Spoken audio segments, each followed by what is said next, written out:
The Houston Astros return home to Minute Maid Park for a 10-game homestand. Brett Myers takes the mound to slow down the St. Louis Cardinals and the red-hot bat of Albert Pujols.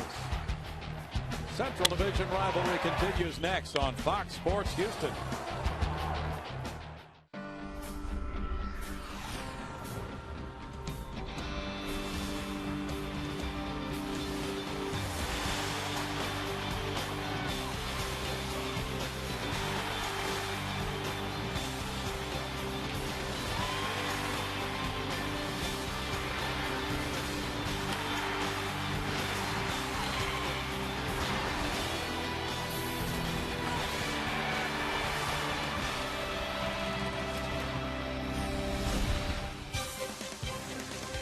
Live from Minute Maid Park in Houston, Texas, Fox Sports Houston brings you Houston Astros baseball.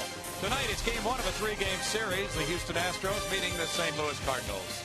Good evening, everybody. Bill Brown and Jim DeShays to watch the opener of a 10-game homestand for the Astros in the air-conditioned Minute Maid Park. 10 games. My goodness, this should be fun. And Cardinals come to town. And, of course, the last time they were here, Lance Berkman absolutely lit it up. So let's take a look at a couple of talented outfielders. Lance Berkman hitting .329, third best in the National League. He's hit 12 bombs. His OPS, he's pretty much led the league in that all year long. Hunter Pence doing a lot of great things. He's got a hitting streak right now, hitting .310, tied for 10th in the league. He's hit 8 bombs, 44 RBIs, good for 5th. He's also top 20 in the league in on-base plus slugging. We'll keep an eye on these two guys all series long.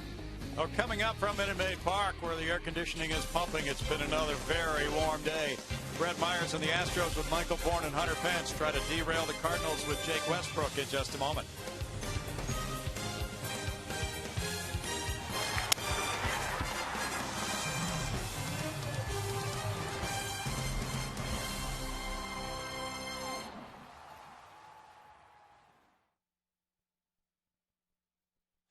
And the starting lineup for Tony La Russa is brought to you by Xfinity. It's Ryan Theriot leading it off at shortstop. He's on a 19-game hitting streak with Colby Rasmus in center field. Albert Pujols is the first baseman. He hit back-to-back game-winning homers. Lance Berkman's in left field. He's been out for a couple of days with a wrist injury. It's Alan Craig in right field. Yadier Molina, the catcher. Skip Schumacher at second base. Daniel Descalzo, the third baseman, and Jake Westbrook, the pitcher. On the bump for the Astros tonight, veteran right-hander Brett Myers. Look at the numbers on Brett for 2011. He's 2-4 with a .482 ERA. He won last time out over the Cubs. That was his first win since April 23rd, so it's been a long winless stretch for him. The home runs, 15 of those. That's most in the National League. Defensively, an outfield of Lee, Bourne, and Pence. An infield that has Barmas and Kempinger up the middle. Wallace and Johnson on the corners. J.R. Tolles does the catching. Last year, Myers had quality work in all 4 starts against St. Louis. And this season now, as J.D. mentioned, facing them for the first time. He is 6-3 in his career against the Redbirds. And the Cardinals are opening a 9-game road trip coming off a 4-3 homestand. They had a sweep of that 3-game series over the weekend against the Cubs. Ryan Theriot at .300 has no homers. He's driven in 21. And the former Cub looks at strike one. Hey, you can't throw him a slider. Why? That's what Zambrano told Marmol. You can't throw him a slider. He apologized for that, by the way, today. It's a 1-1 strike count. Theriot, during his 19-game hitting streak, has hit .333. Myers shooting for win number 3 of the year. And he gets a fly ball. Michael Bourne is drifting over to his right a few steps in center. 1 out for Myers. Myers allowed the Cubs just 1 run in 6 innings on 3 hits in that 3-1 win on Thursday. 98 pitches for Brad in that one. In this ballpark in his career, he's been lights out, 10-3 with a 2.91 this year. However, not as good. 1-2 ERA up over 5. Colby Rasmus with 5 homers, 26 runs batted in, has a .270 batting average. And there's ball 1 to Rasmus. Rasmus also has hit 6 triples. So he's a pretty powerful package in the number 2 spot in the order. That's a very deep, very talented lineup that the Cardinals have. They are second to the Reds in runs scored, second in extra base hits. They're first in both on-base percentage and slugging percentage. They hit a lot of doubles. And now Albert Pujols has gotten hot. Yes, he has. 2 balls, 1 strike. So La Russa, who's approaching game number 5,000, will be joining Connie Mack as the only managers or coaches in American professional sports history to have reached that milestone. He needs only 3 more games after tonight. 4,997 games managed. That's a looping liner into center field. Rasmus aboard for Albert Pujols. The Cardinals are second in the league in runs scored. Rasmus is a good fastball hitter. He's got a quick bat. Looks like a little slider cutter maybe they were trying to run in on him, and he was able to get the head of the bat on it. Now Albert Pujols, who has indeed gotten hot. He has 13 homers, 38 runs batted in. His batting average has climbed to 278. Pujols takes it. It is strike 1 to Prince Albert. It's a 366 hitter against Brett Myers with 3 home runs. Pujols coming off a homestand in which he hit .444, hit 4 homers, make it 5 for the homestand. He hit 4 in 4 games. Yeah, back-to-back walk-off home runs to beat the Cubs over the weekend. Or 1 to beat him, 1 to tie him, I guess. But yeah, he's hot. He's back. Player of the week in the National League for last week. Dave McKay, the coach at first. Pujols looks at it. It's a ball. No, they were both walk-off home runs, right? Yep. Yeah, game winners. 2-1. Bill Miller's the home plate umpire. And the Astros opening this 10-game homestand, also beginning a string of 16 consecutive games until their next day off.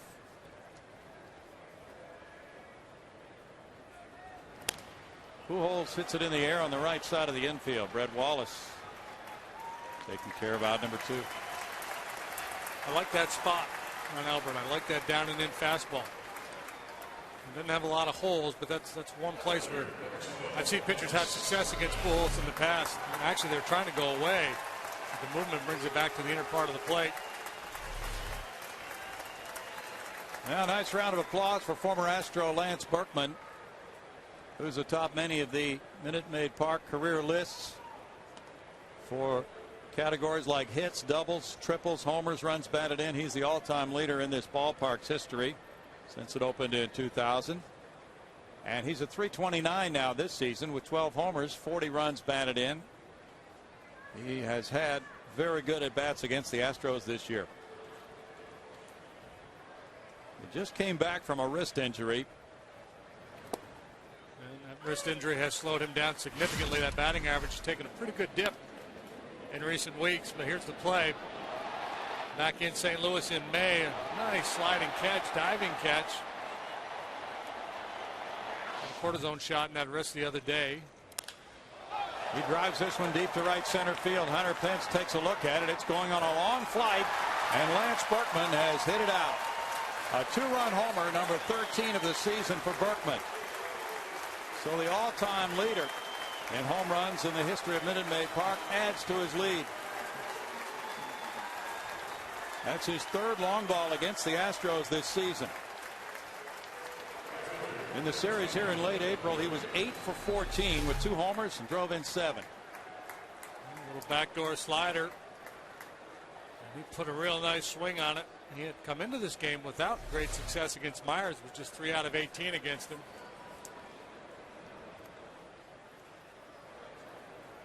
That gets Alan Craig to the plate with a 2-0 Cardinal lead, and he looks at strike 1. Craig, a 340 hitter with 4 homers, 23 runs batted in, has been another of the surging Cardinals. He and Yadier Molina have been just about as hot as any Cardinal since mid-May. Yeah, you know, we talked so much about Pujols, and then with the addition of Berkman there, you know, Berkman, Holiday, Pujols trifecta in the middle of the order, but they've got a lot of talented guys. At least guys having good years. Craig, John Jay. Yeah, initially it was going to be Craig and Jay platooning at the outfield spot before Berkman signed. Molina's probably having his best year offensively.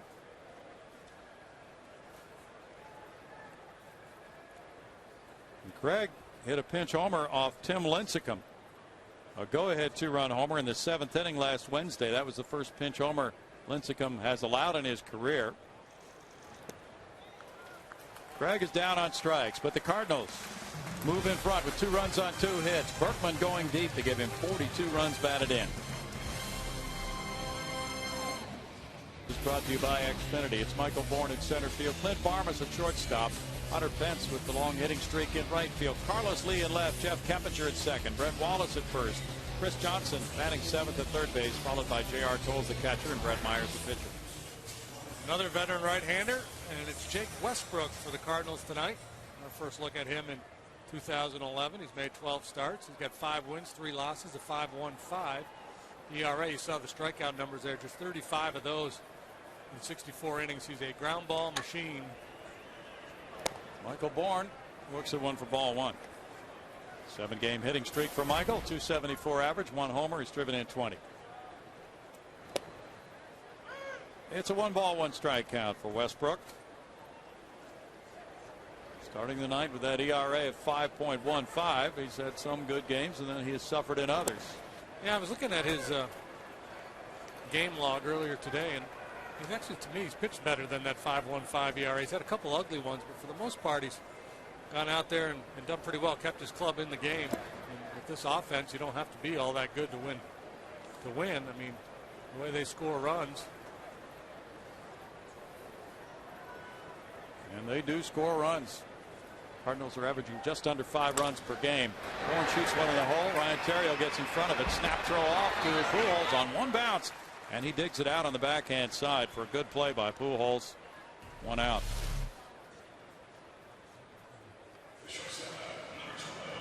Theriot back on his heels when he fielded that ball, so he couldn't step into the throw. Still able to get enough on it to just nip Michael over there at first base. Clint Barmas, like Michael Bourne, starts the night on a 7-game hitting streak. 235 his average, 3 homers, 7 runs batted in for Clint. There's strike 1. Clint, a former Colorado Rocky. Jake Westbrook was drafted in the 1st round by the Rockies in '96.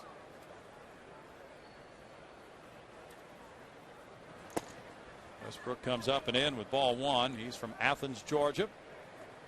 Westbrook threw 6 no-hitters and 1 perfect game in high school. Barmas had a 290 average on the road trip. No wonder he was a 1st-round pick. You bet. Had Tommy John surgery. He was with Cleveland for a long time, 01 through 08, and then moved along to St. Louis last year. Grounded foul, and that was part of a 3-team deal. Westbrook signed a 2-year deal to stay with the Cardinals last winter. And they're looking at that as pretty good insurance now with the Adam Wainwright injury costing him all season. Fly ball up the right field line. Craig comes over and reaches out nearing the stands, and Craig is hurt. And he went banging into that wall, and that is a difficult area for a right fielder in this ballpark. We've seen Hunter Pence slide on balls hit in that area, but Craig went crashing into it.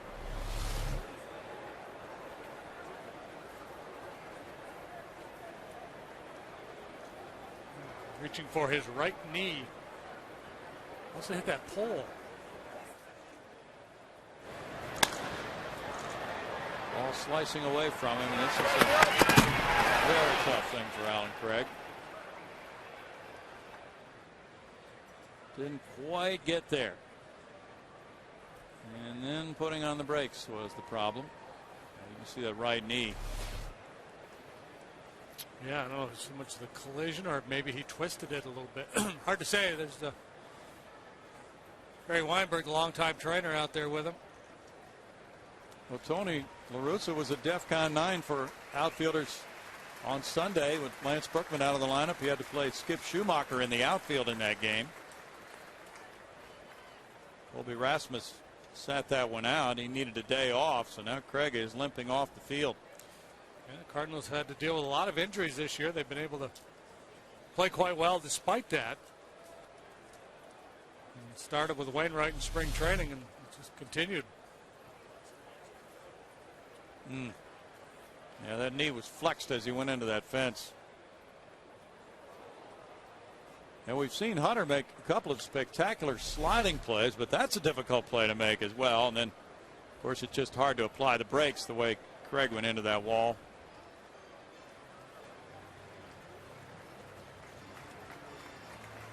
Really a tough thing, JD, for a young player trying to get established, trying to play all out every game and make a contribution, and then something like this comes along. Maybe he's not hurt that badly at all, but it doesn't look all that good, does it? Yeah, I don't know. I mean, the fact that he's able to put weight on it is a good sign. There's a little blood.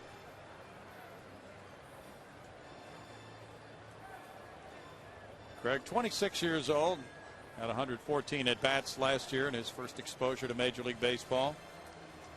Limps off the field, and it's John Jay taking over in right.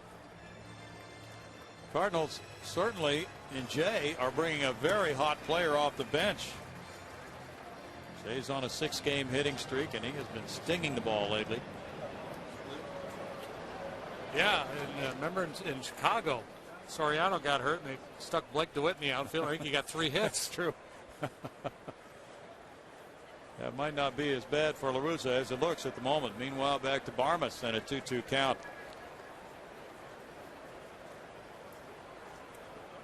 And Clint, even though you saw those numbers, 290 on the road trip, could have several more hits than that. He lined into some outs in San Diego.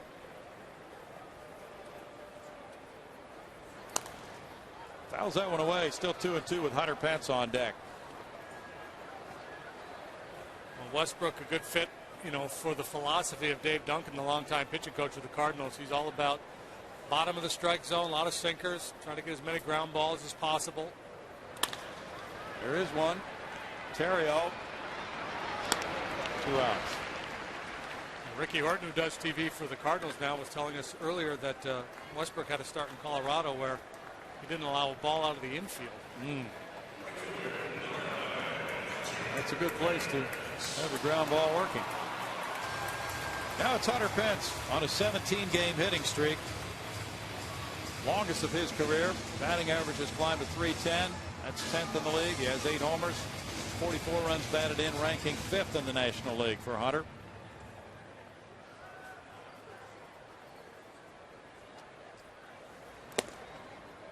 Earlier this season, Hunter had a 15-game hitting streak, and he takes strike 1. They want to see him extended to 18 games tonight. He's 3 for 6 lifetime against Westbrook. Lays off that pitch for a 1-ball, 1-strike count. Hunter's 6th in total bases in the National League, coming off a .355 road trip.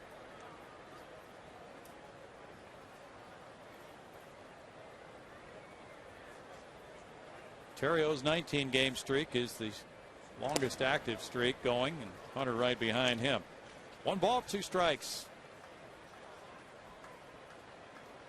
This is the longest stretch by an Astro since Miguel Tejada's 21-game streak in 09. Little tapper, and he'll get an infield hit on this one. It's an 18-game streak for Hunter Pence. Time for a look at our Farmers Insurance Report Card.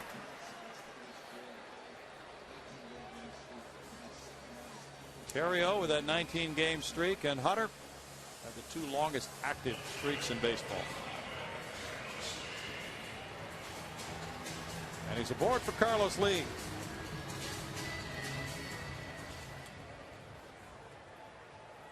Lee with 4 homers, 29 runs batted in, has a .257 batting average. And there's strike 1. Carlos, a .412 career hitter against Westbrook, has 1 homer against Jake, and he's driven in 5 against Westbrook. And Carlos looking for that sinker, and he crossed him up, threw him a good slider. Sinker, slider, changeup from Westbrook.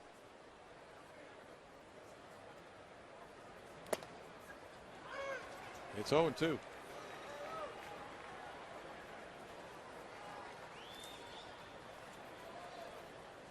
Cardinal pitching is in the middle of the pack with a 3.69 ERA in the National League. Jeff Keppinger's on deck.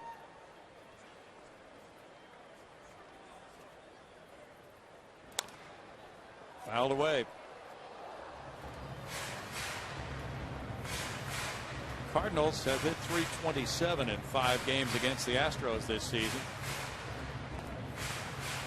So it would stand to reason that the Astros would probably need some runs to win these games, depending on any given pitching matchup. Jaime Garcia is going to pitch in this series for the Cardinals. Tough to reach him. It's 1-2.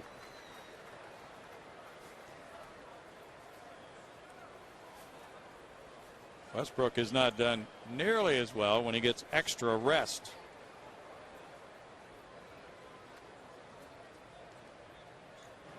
He's working with extra rest tonight. When he gets more than 4 days rest, his ERA is 9.57. And when he gets the 4 days rest, his ERA is 2.11. So that's that stat you talked about, just looking at his starts. What he needs is no days off for the Cardinals, right? So he can get into that consistent stretch of baseball. Deep drive to left field. That'll tie it 2-2. El Caballo will take the tour. A battle of home runs. And both left fielders have connected in this one. And that gives him 31 runs batted in. They're talking about all the ground balls that Westbrook gets. Just 4 home runs allowed this year now. Carlos, that good slider early in that bat, came back with the slide ball. This went home right in the middle of the plate. And Carlos did not miss it. So 2 outs, nobody on. Hunter Pension's a little weak roller out in front of the plate, and it leads to this swing of the bat. Not the bloop in the blast, but the bleeder in the blast. Yeah. Strike one to Jeff Keppinger. 314 is his average. Lee has tied at 2-2. Each club with 2 hits, no errors. Keppinger has played well since returning from the foot injury.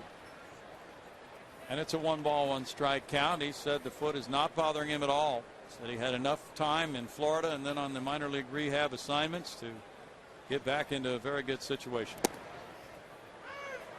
1-2. The Astros have been out-homered by the Redbirds. Cardinals have hit 53. The Astros 39 this year.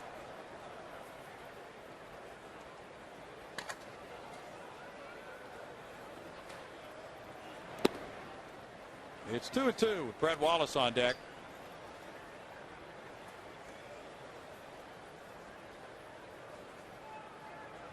Berkman hardly moved on that Lee home run as it sailed over his head. Rolled out to second. Schumacher to Pujols to end the Astros first. And for both clubs, it's 2 runs, 2 hits. And dueling 2-run homers. Berkman for the Redbirds and Lee for the Astros after 1. Astros have played 1. Now we move to inning number 2, and it's Brett Myers versus Yadier Molina. Molina has one of the best batting averages in the National League, 321. He has 3 homers. He's driven in 24 runs. Here's strike one for Myers. The Berkman home run was the 16th allowed by Myers. He's given up more than any other National League pitcher. That's lined out to Hunter Pence in right. 1 out for Myers.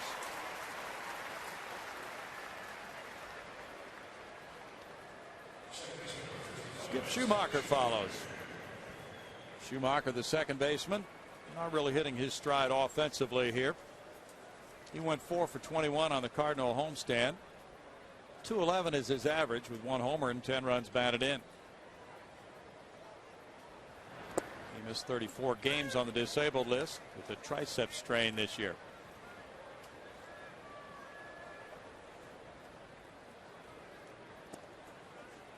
Schumacher takes it, and it's 1-1. Myers' last start in Chicago, he allowed that leadoff home run to Kosuke Fukudomi. And then from there, he got a bunch of ground ball outs. Fairly atypical. There's a ground ball hit through the right side. Schumacher in his first at bat against the Astros this season. It's hit number 3. Greg? It's time for This Day in Astros History, brought to you by the MD Anderson Cancer Center, making cancer history. It was on June 7th, 1999. Jose Lima had a lot of run support, 10-2 complete game win. He was record 10-2, 8-2 victory over the White Sox. Everybody got a hit except Lima, of course, who wasn't in the batting order. That was American League ballpark. Big moment. Yeah, 10 wins at this point in June. Yeah. Wow. Big year for Lima. Descalzo looks at ball one. Daniel at 242 with a homer has driven in 17. It truly was Lima time that year.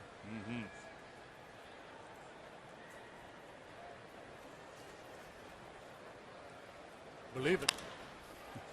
Fouled away. It's a 1-ball-1-strike count. David Freese is out with a broken hand. That gives Descalzo playing time at third base. Descalzo had a 3-hit game against the Astros here back on the 26th of April. Drove in 3 runs. Daniel, 24 years old, from Redwood City, California. 1-2. Took a little off that breaking ball, had him way out in front. That's a good one here. For Myers, the hitters will see a lot of breaking stuff. Curveball, slider, throw a cut fastball in on the lefties. Another curve. He checked his swing. The appeal went down to Phil Cuzzy. Cardinals have another young player that could play some third base for him too. It's Matt Carpenter, recently called up. He's a Houston guy. Went to Elkins High School.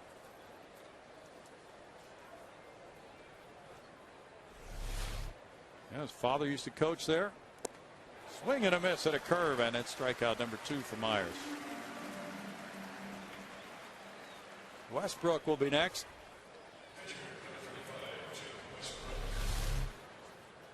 Stayed with that breaking pitch. Good look at the swing and miss on Foxmo.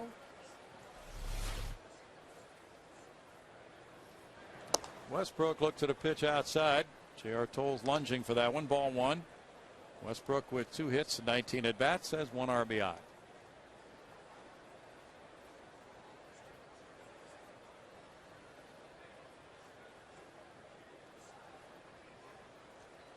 Cardinals occupy the top spot in the NL Central right now. They're a game and a half in front of Milwaukee, 5 in front of Cincinnati. Brewers have won 4 in a row. It's a 1-ball-1-strike count. The Reds are struggling right now with their pitching. Well, they got the Cubs, so they run into a team that's really scuffling. Chicago has lost 7 in a row, 1-9 in their last 10. 1-2.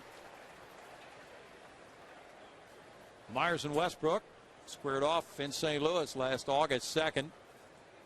Myers pitched well, so did Westbrook. Both got a no decision. And he struck him out. Good breaking stuff for Myers. Strikeout number 3 ends the Cardinals' second. It's tied 2-2. Chevy is proud to support youth baseball leagues in your local community. If you'd like to learn more about Chevy youth baseball programs, go to youthsportswired.com. Now look upstairs to Bill Brown and Jim DeShays as we head in to the bottom of the second. Thank you, Greg. It's a 2-2 game here at Minute Maid Park. Red Wallace, the Cardinals' first-round draft choice a few years ago, will lead it off against them here in the second. He's hitting .373 at home. That's third best in the National League. He looks at ball 1 in the dirt. It's a good matchup for him. Sinks the ball. Yeah, out of the way. He's going to take it. He's going to hit a rocket to left some point tonight. This will be a good time right now. 2-0. There's Fox Tracks. It's brought to you by Steel. Shows you Westbrook missing first down, then up and away. Wallace is 4 for 5 against this pitcher. We'll cut her in. That's a good adjustment there by Westbrook, getting away from his game a little bit. Instead of sinker down, he threw a little cutter in.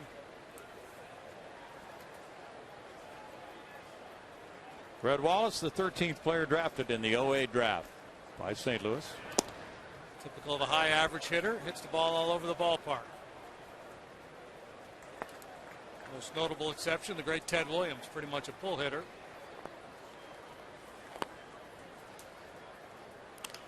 That one's in on him. He fights it off, gets it out into center field. He pulled his hands in very nicely to get that single up the middle. And that's just maddening from the pitcher's point of view. You make a pitch like that, tie a guy up, jam him, and he's still able to get a knock.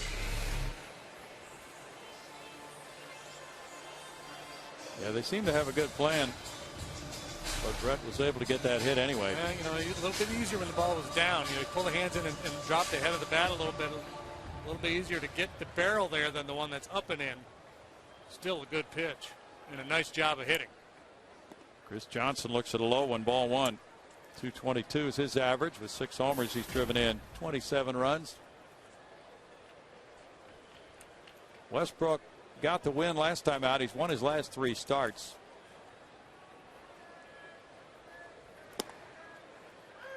It's 1-1. He went 5 innings to beat the Rockies in his last game, giving up 3 earned runs.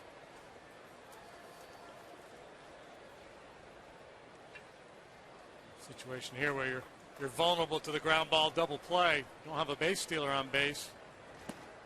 But this is a situation where you may think about trying to play a little hit and run.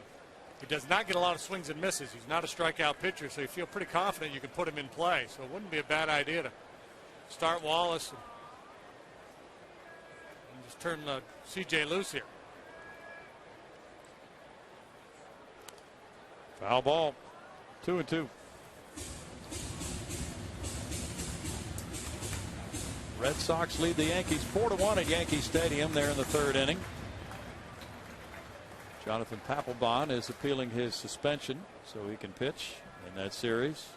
Jacoby Ellsbury hit his 7th home run. It came in the first off Freddie Garcia. John Lester pitching for Boston. And a strikeout gets Westbrook's first out of the inning. First strikeout of the night for Jake. That pitch is designed to get a ground ball. Look, a sinker right over the heart of the plate. CJ swings through it. And probably a good thing he missed it. Yeah. It might have been a double play ball. That's called spinning it. Turning a strikeout into a positive. Yeah. The glass is half full up here, Brownie. Right. Well, instead of 2 outs, nobody on, J.R. Tolles has a base runner at 189. He has 3 homers. He's driven in 9. Looking at ball one. Now, we talked about that stat on Westbrook. He doesn't pitch nearly as well when he has extra rest. Is that a general characteristic of a lot of sinker ball guys? Yeah, I think so. You know, that's what I've, guys have said over the years. The sinker ballers with too much rest, the ball straightens out on them. Descalzo to second, and then the relay from Schumacher gets the double play. No runs a hit, nobody left. It's tied at 2 after 2.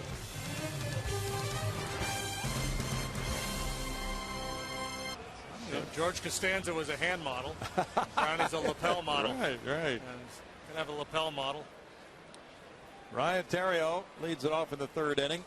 He led off the game with a fly ball to center field. This 19-game hitting streak by Theriot is the longest by a Cardinal since Albert Pujols had a 30-game streak in 2003. He flares this one to right, but it'll get out to Hunter Pence. A 1-pitch out for Brett Myers here in the 3rd.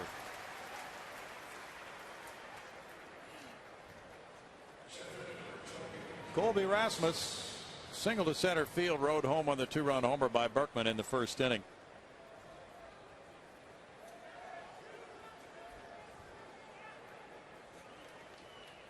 Cardinals are 14-9 within the division. Last year they had problems beating the lesser lights in the NL Central. Rasmus takes a strike.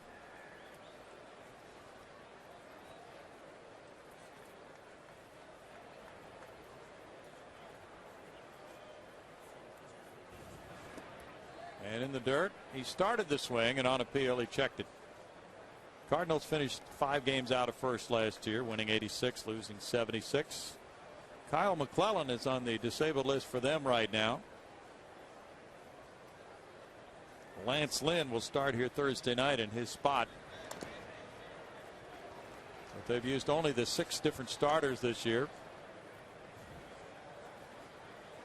Redbirds had a .500 record for Tony La Russa in the National League Central last year, 39-39, even though they were 12-6 against the division-winning Reds. There's the disabled list, and it's a long one.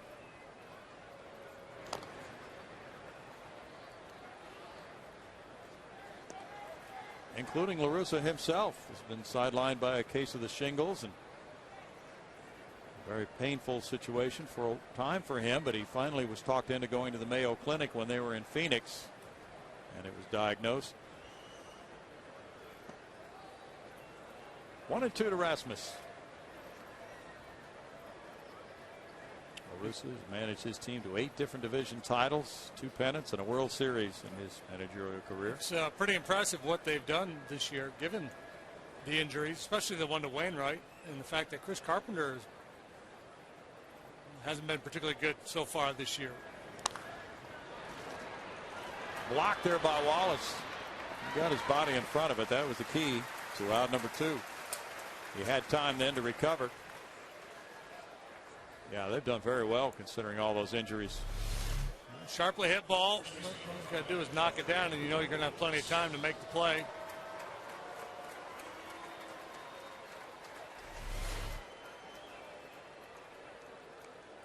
Now Pujols, who popped to first, comes around for the second time. Is Albert's recent success tied into the fact that he's now clean shaven? Is that part of it? You know, that just, yeah, when's the last time he was clean shaven? We're trying to remember. Maybe that was what sparred the good run. Yeah, looking to change the karma a little bit. Yeah. Strike 1 to Albert. 7 times he's been in the top 2 in the MVP voting. Only Barry Bonds had more with 9. Hits that one to right field. That'll hang up for Hunter Pence. And it's a 1-2-3 third for Brett Myers and a 2-2 ball game.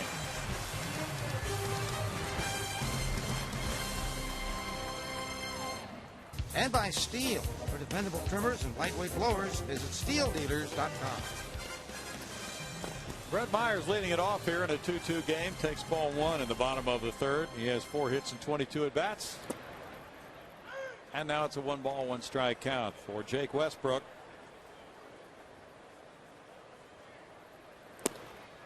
Westbrook working quickly, takes it to 1-2 with Bourne and Barmas to follow Myers to the plate here in the Astros third.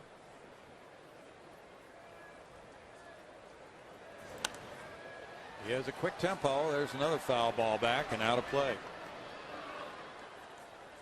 Westbrook with 5 wins and 3 losses. As JD mentioned, had surrendered only 3 homers in 64 2/3 innings until the Carlos Lee 2-run homer in the first.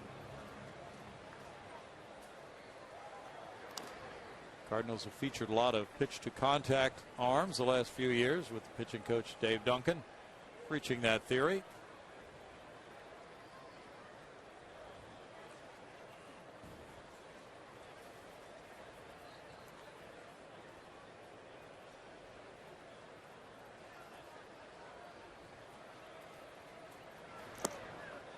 Struck him out. That's number 2.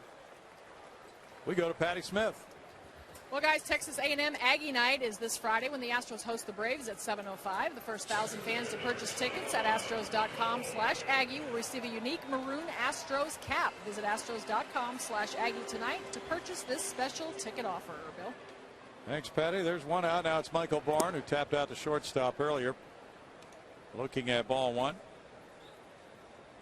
Michael's a .266 career hitter against the Redbirds. It's 1-1. He's got everybody tightened up. Descalzo way in at third base. Middle infielders a step or 2 closer to home than they normally would be. He lines one into center field. Of course he does. He leads the league in line drive percentage. It's an 8-game hitting streak for Michael. Had a nice road trip and really on a nice roll. Good short stroke there. Minimal movement in the box. Real quiet body, quick hands. Now, you're going to try to take a base off Molina, who has not thrown as well this year as he has throughout his career. Just 25% caught by Molina this year. Last year he was up around 50%. Barmas looks at ball 1. Michael has talked about Molina being kind of a nemesis catcher for him over the years. Molina certainly has been one of the best. As you mentioned, his percentage not normally where it is, but the Astros have only 1 steal against the Cardinals in 2 tries so far in their first 5 games this year. And Molina has a way, along with their pitchers' release times, of stopping the Houston running game.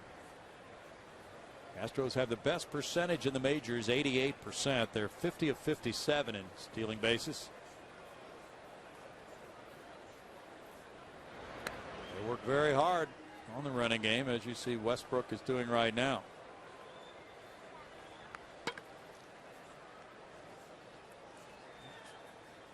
Six out of 8 have been successful with Westbrook on the mound.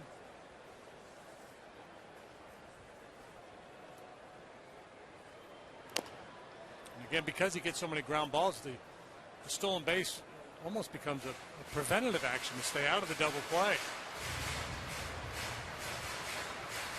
Normally you don't think about playing hit and run with Bourne because you don't want to put the burden on the hitter to try to swing. You just trust Michael to steal the base.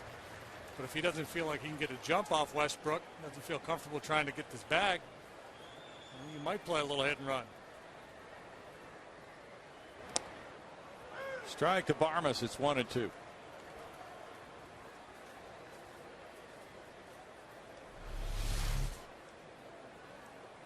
A runner moving off the inside corner, but Bill Miller thought it was good enough.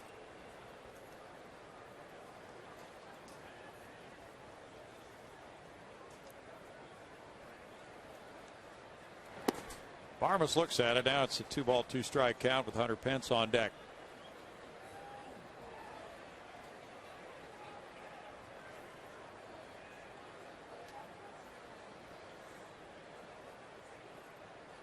Cleveland leads Minnesota 1-0 after 6 behind Carlos Carrasco. Cardinals have allowed 26 stolen bases in 36 attempts this season. That's half the number by comparison allowed by the Astros.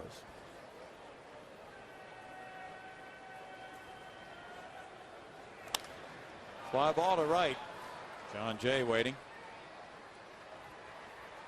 2 outs, and it's Hunter Pence now. Hunter, a .315 career hitter against St. Louis, got the infield hit up the third base line in the first inning. He rode home on the Carlos Lee 2-run homer.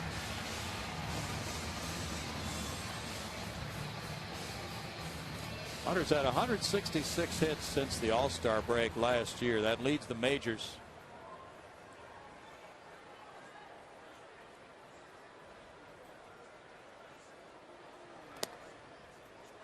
He looks at strike one.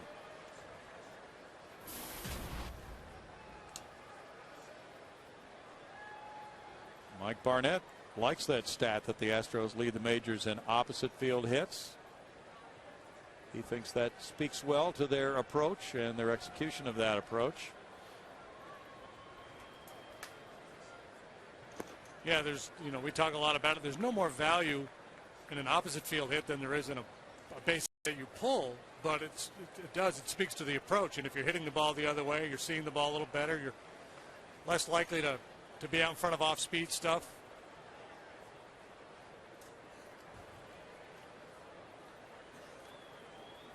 Hunter certainly has executed that well. Broken bat. That will sneak through into the opposite field. Michael Bourne will go to second and hold there on a crack bat single, and Hunter's 2 for 2 in this one. When you're hot, you're hot. He's hit a 30-foot ground ball in front of home plate for a knock, and now this broken bat. Seeing eye. Ball just kind of worming its way through the infield, bouncing high over Bourne and then spurting on into right field.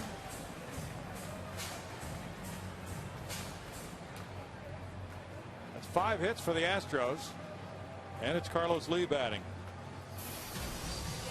Lee ripped the 2-run homer, a no-doubter in the first inning. That was his 14th career long ball against the Redbirds. Came on a hanging slider. By his reaction, he knew it was gone. Time to set the bat down and go for a little jog.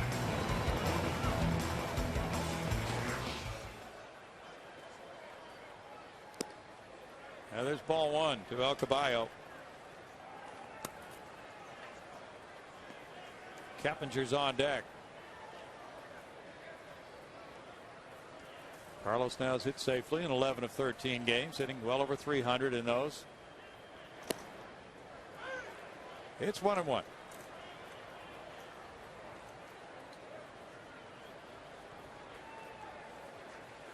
Jaime Garcia goes tomorrow night for St. Louis against Bud Norris of Houston. That should be a premier matchup at 7:05.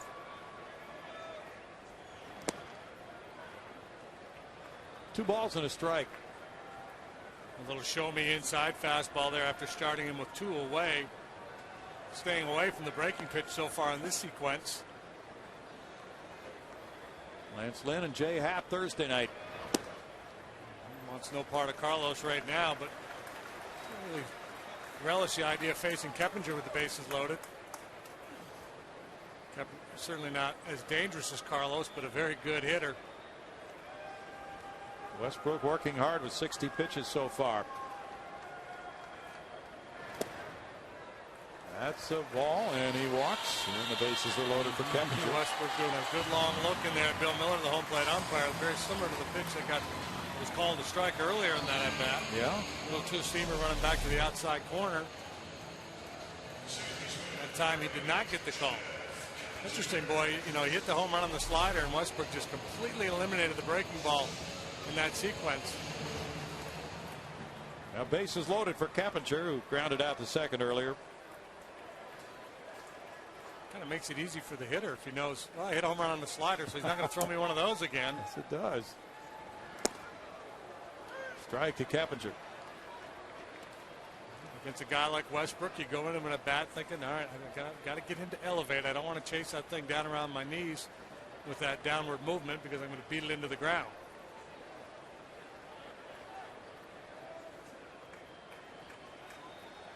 If he gets a couple strikes on you, you can't afford to be as particular. Brad Mills spent about an hour and a half in the draft room today. 475 is the career bases loaded average of Jeff Keppinger. First time up this year with 3 men on. That didn't look good. Well, you know, the reason why Keppinger's done so well in those situations is because he just does not let the moment get to him. He has such a good approach in every at bat, regardless of the situation. He's not going to get over anxious and over swing just because the bags are loaded out there. That goes foul, and it's 2-2. Take a good hitter with a good approach and put the pitcher in a situation where he has to come in, and the advantage shifts significantly to the hitter. Now, there are some hitters, as a pitcher, even with the bases loaded, you know, I don't have to throw this guy a strike. He's up there hacking. He's going to try to be a hero.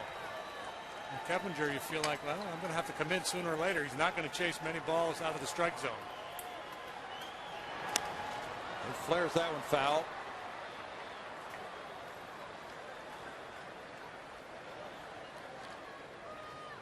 He was able to wade back on the breaking pitch.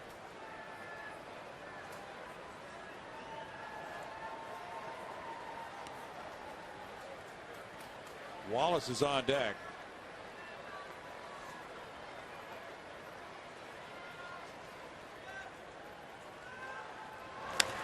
Fly ball goes to center. Rasmus is waiting. Westbrook out of bases loaded, trouble in the third. No runs, 2 hits. 3 men stranded. It's tied at 2. 2 men out. Here's what happened. A little backdoor slider. Banged it into the Astros bullpen. Absolutely lit the Astros up the last time the Cardinals were in town. That's the 10th time to 13 batters that Brett Myers has thrown strike one on the first pitch. One time he did it with a changeup. So thrown strike one, but giving the hitters a different look. Curveball there. Curveball's had good action tonight.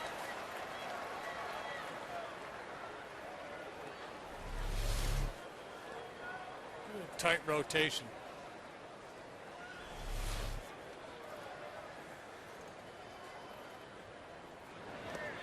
In the dirt, Berkman got that injection of cortisone in his wrist after the game Saturday, and then he sat out Sunday. Yesterday was a day off, feeling much better today. Apparently. Yeah. He said that was one painful shot.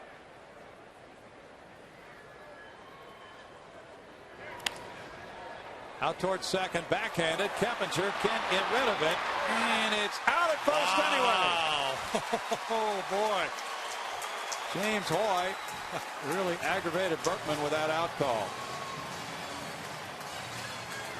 It looked like he beat it. Keppinger had a little difficulty getting the ball out of his glove. Stayed with it, stayed with the play, and got the call. Let's see, maybe they did get him, but nice safe. That wasn't all that close. No.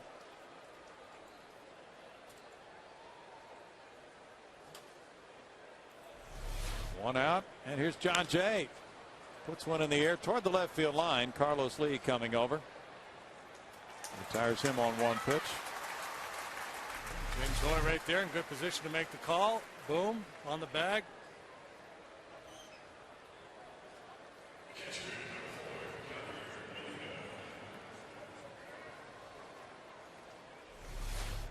It's Yadier Molina with 2 outs, nobody on. Molina hit a fly ball to right earlier.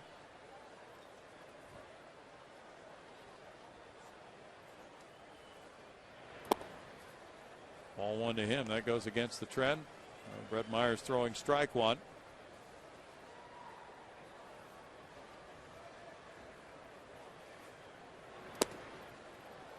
He evens it, and it's a 1-1 count with Schumacher on deck.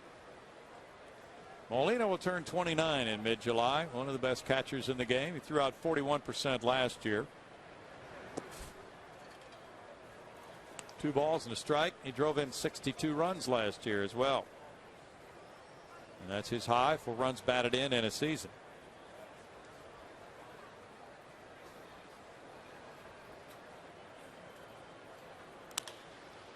In the hole, backhanded. Barmas tries the off-balance throw, and it gets by Wallace and stays in play.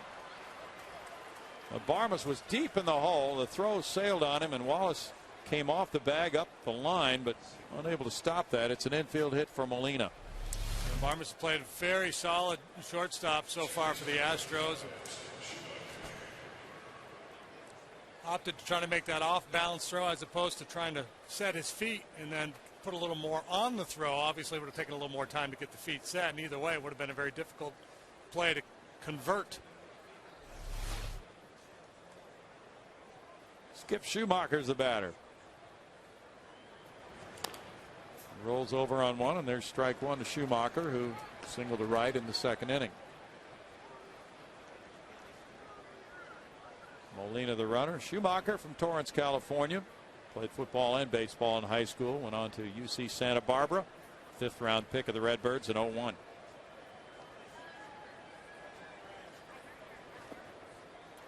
Further turned infielder. He's made a fairly successful transition to the infield. Yeah, he has.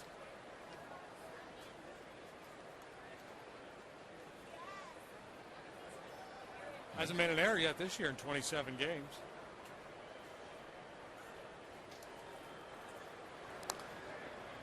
Fell back 1 and 2, and remembering when he made that conversion last year, all the times in spring training when he worked on double plays, and that's really a difficult adjustment for a guy who's been an outfielder, trying to take that throw and get out of the way of the runner and make an accurate throw onto first base. Fouled away. He probably played some shortstop in high school, I'm guessing.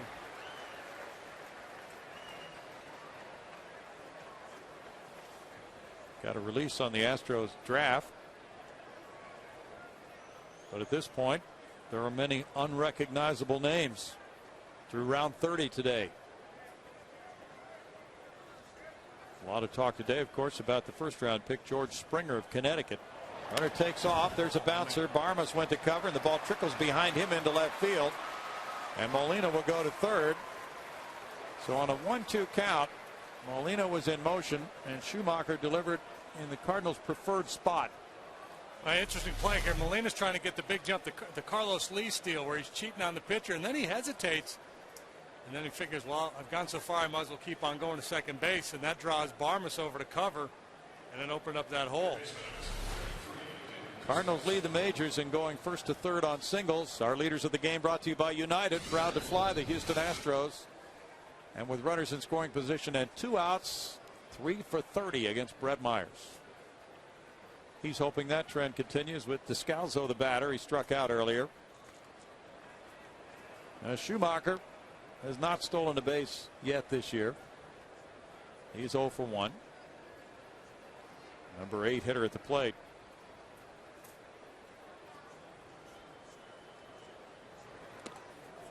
And that's ball one. That was really a funky play. Let's take a look again. Here goes Molina. About a third of the way there, he really breaks it down and then just kind of goes into cruise mode. Armas had gone over to cover. He was trying to steal it like Carlos, you know, where you take that real small lead. Yeah. And then you anticipate the pitcher going, and he took off early. Luckily for him, Myers didn't see him. He would have been able to step off and get him easily. Now 2-0, and here's the intentional walk coming to Descalzo. That'll load the bases for Westbrook. Descalzo wasn't biting, so he won't get a chance to swing here. And it'll be Westbrook who struck out in the second inning with the bases loaded. Westbrook got out of bases loaded trouble when he retired Keppinger in the last inning. A situation there where you want your eight-hole hitter to take an aggressive approach with 2 outs and the pitcher on deck, especially in an RBI situation. Tolles out to talk it over with his battery mate. Humberto Quintero had been catching Brett Myers, but now he's out with that high ankle sprain and not getting a whole lot better too quickly from what we're hearing. 58 pitches for Myers.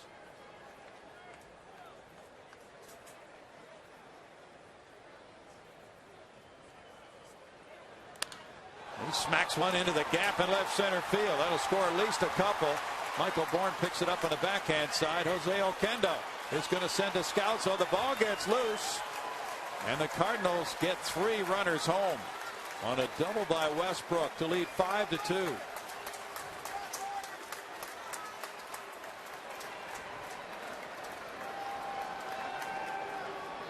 Third base hit for Westbrook this year. Second double, you know. 100 batting average coming into this game, and he jumped all over that first pitch breaking ball.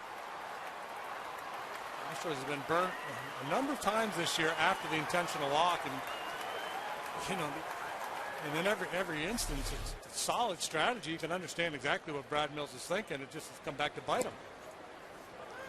Leadoff man Ryan Theriot takes strike 1. 3-run double for Westbrook. His second double of the year. Gives him 4 runs batted in.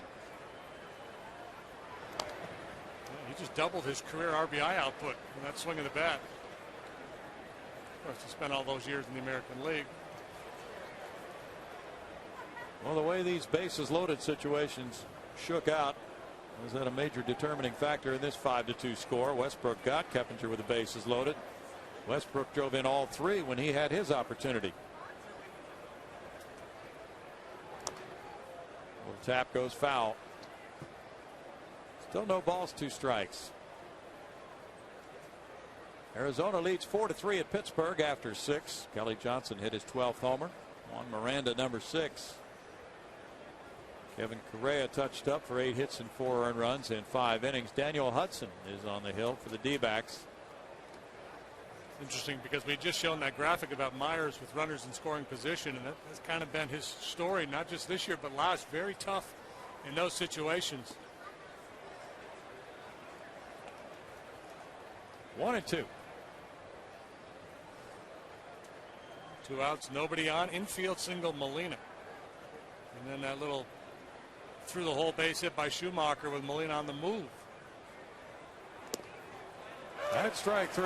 Theriot's caught looking, but the Cardinals come up with 3 runs on 3 hits and strand a man. They lead it 5-2. Player was drafted number 1 overall twice. The money was different then. Who was it? Good question. Number 1 overall twice. Good question. And you will never, unless you know this, you'll never know who he was, because he was a big mistake twice. Yeah, he was. Okay. He did play in the big leagues, all right? Yes, he did. Yeah, I remember this one. You know, the Astros drafted a guy who was drafted in the first round twice, not number 1 overall. Randy Scarberry. Folks probably haven't heard of him either. He won the same classification as this guy. Jake Westbrook delivers ball 1. He's been ball 1 on 9 of 15 batters so far. Brett Wallace singled up the middle in the second inning. I know the answer to this, but I'm not going to give it because I want people to be able to. Well, let guess. them try to figure it out. Yeah. You probably don't need a clue, but he was from Peoria, Illinois.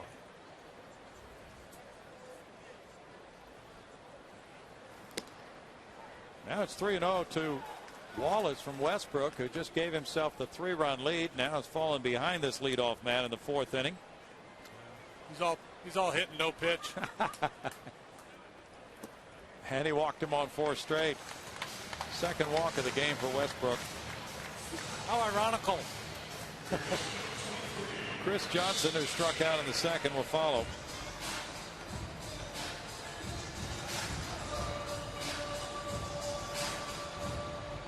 CJ's a .286 career hitter against the Redbirds.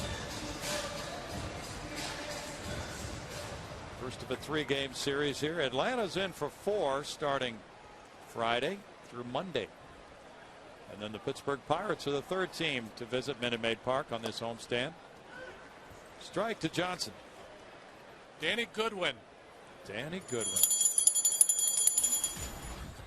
I knew the bell would ring tonight. He drafted first overall twice. Yeah, Peoria Central High School with the White Sox, elected to go to college in '75. The Angels picked him number one. Broken bat. It's lined out to second. Throw back to first. Safe. One out, and then Wallace diving back, got there just ahead of Schumacher's throw. Goodwin was a catcher, and he played parts of 7 seasons, only 252 games. They hit just .236 with 13 homers. So at least 2 teams really thought he was good, and they were really wrong. Yeah, you know, and I think the scouting has got more sophisticated over the years. But it used to be a lot of the thinking was, you know, if you draft really good athletes and you can kind of teach them the finer parts of the game, you can teach them how to hit. But if you had a big, strong guy who could run and throw, and you could turn him into a star-type player. And I don't know if that's the case with Goodwin or not. I mean, obviously he had some credentials. He came before the big money, too, so the number one didn't have as much cachet as it does now, because the first draft was in '71 before free agency. Second was also before it in '75. Runner takes off. Tolles with a swing and a miss. Molina's throw there. And Wallace is out. And that is exactly what we were talking about earlier. Because of Westbrook's sinker, you're starting the base runner. It's a hit and run play, and it's incumbent on the guy in the batter's box to make contact. Now, that's easier said than done when you get that turbo sinker that Westbrook just threw, one of the best ones he's thrown tonight. But once JR came up empty, Wallace kind of out there in no man's land. Out into right center field. That loops in for a hit. Here's Tolles going for second. Rasmus with the throw. A little bit offline, and he's safe. A double for Tolles, his 5th of the year. Comes right after the caught stealing. Of course it does. Astros have had a hit in every inning. Myers can exact a little revenge on Westbrook. Myers struck out in the 3rd. And the Astros proceeded to load the bases before Westbrook got Keppinger.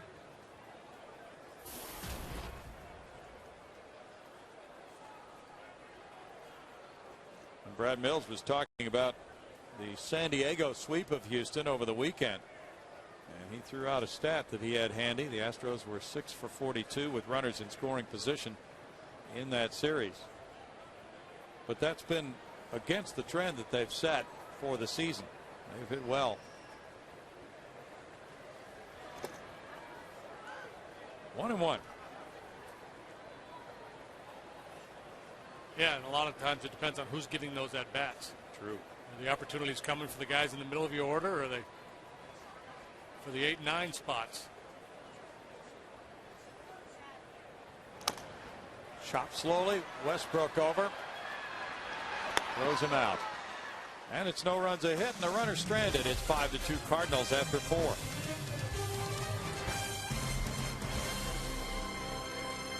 Aggressive fan of the game. And I've got an entire family right here, but I've got Rick Solberg. It's Rick's birthday. His sister Penny tweeted me and said this guy is definitely our fan of the game, not only because it's your birthday, but because you battle traffic each and every home game to make your way out here. You're a big Astro fan? Oh, absolutely, and first-year season ticket holder. Awesome. I love it. Love our seats, front row right here. Michael Bourne jersey autographed. I'm a fan of the game for sure. All right. Now, when you look at me, they say that you got a profile like Hunter Pence. So I'm going to have you look at me so everybody thinks I'm interviewing Hunter Pence. But it's not Hunter. But, no, you battle traffic every day. Coming from where? Oh, we come from Katy, so. Yeah. And I heard you come from, you're about to graduate from the academy. Oh, yes, that is true. So technically I come from Richmond because sometimes I don't have time to get back out there in time, so I have to shoot 59 north, make it all the way here. So I come from work, I come from home, wherever I need to. Yep. Well, congratulations on graduating from the academy. Happy birthday to you. You are our progressive fan of the game. Enjoy your seats and enjoy. Thank you. Thank you, man. Appreciate it. All right, guys. Nice, Patty. Thank you. Hey, it does look like Hunter. He does favor him, yeah. I mean Hunter.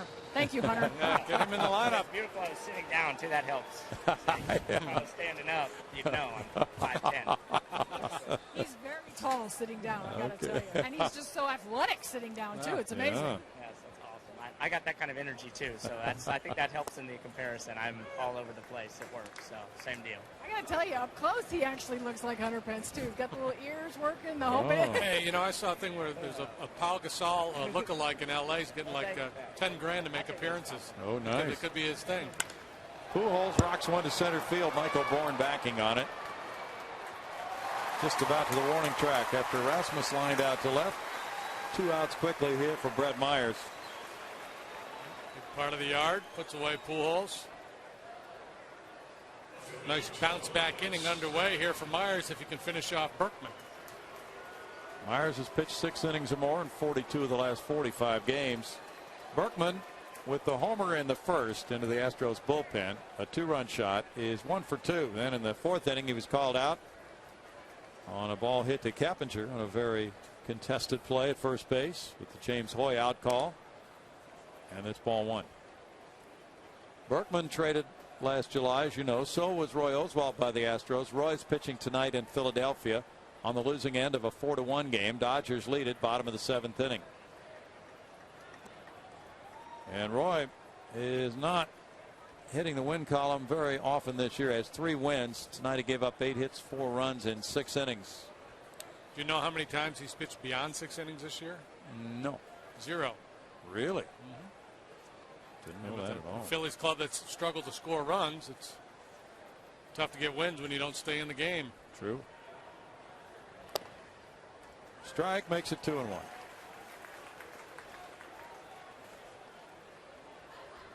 Phillies got a very good effort from Cliff Lee last night.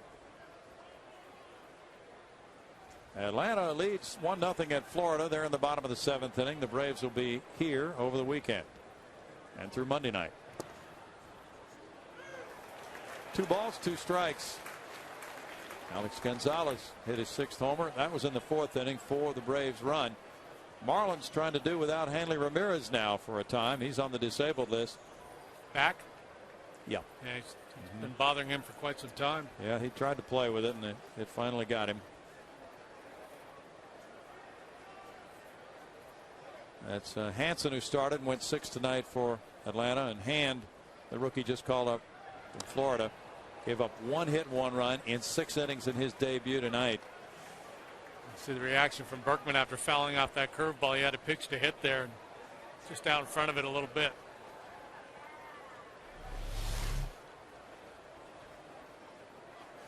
Breaking ball stayed up in the zone for him. Yeah, on the bat. Fly ball out to center. Michael Bourne comes in for the 3rd out.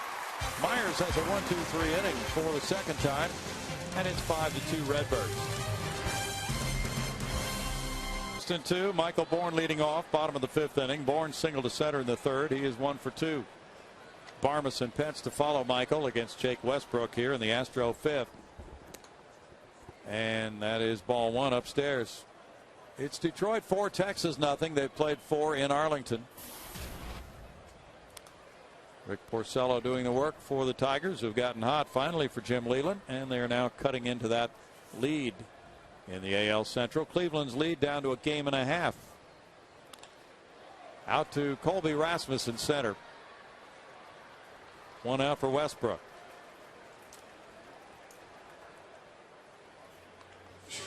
Clint Barmas is grounded to short, fly to right. You talked earlier about the draft, Brownie, and the fact that there aren't many recognizable names because most people aren't all that aware of who's who in amateur baseball, whether it's high school or college. But it is fun to kind of go through the list. And for instance, the Astros' third pick in the draft is Jack Armstrong. Yeah. The son of former Major League pitcher Jack Armstrong. And Jack Jr., right-handed pitcher from Vanderbilt. Big kid, 6'7", 230. Ooh. Comebacker. 2 outs. We go to Patty Smith. Well, guys, dynamic pricing tickets are available every game in select field box and club box 2 sections. Prices fluctuate based on demand, and fans can purchase tickets for up to 50% off face value. Visit Astros.com/dynamic to get field box seats for tomorrow's game against the Cardinals, starting at just $20. And you guys have been talking about the draft, and about 30 minutes ago, Ed Wade and Bobby Heck just had a press conference to kind of sum it up. You talk about all those names there that aren't really recognizable. They are very recognizable to them. In fact, they told us they got 11 of the guys that were very high up on their board they were able to get. They could not be happier. 9 right-handed pitchers, 5 left-handed pitchers. The common thread with some of those pitchers, Bobby Heck told us, was that these are big guys, power pitchers. I asked Bobby to sort of grade overall his thoughts on how they did on the draft.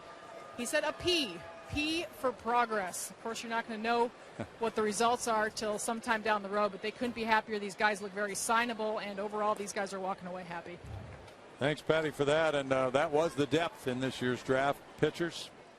So it becomes obvious now after the fact that Bobby Heck felt that he could wait on pitchers, and he went for the outfielder from Connecticut in the first round, George Springer.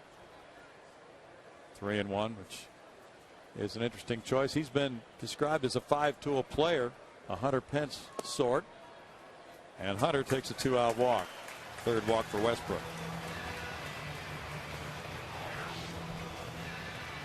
12 pitchers so far, and 6 outfielders, 6 infielders, 1 catcher, and through 25 rounds. Another day to come tomorrow. Yeah, they're going to draft 50 rounds. I mean, you're not obligated to pick 50 guys. I mean, you can bow out at any time. Schumacher throws out Lee. No runs, no hits, and a man stranded. After 5, it's 5-2 Redbirds.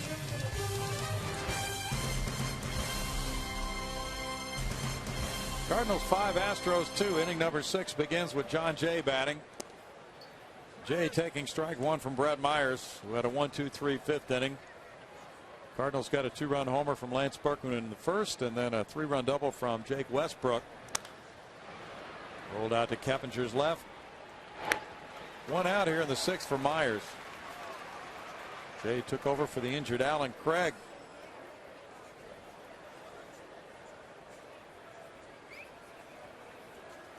Jay's retired, and now it's Molina. Molina reached on an infield hit and wound up scoring. He is 1 for 2. White Sox lead Seattle 5-1. They're in the bottom of the 5th at Chicago. Paul Konerko hit his 14th. Carlos Quentin his 15th. King Felix getting roughed up for Seattle. Felix Hernandez. There's strike 1.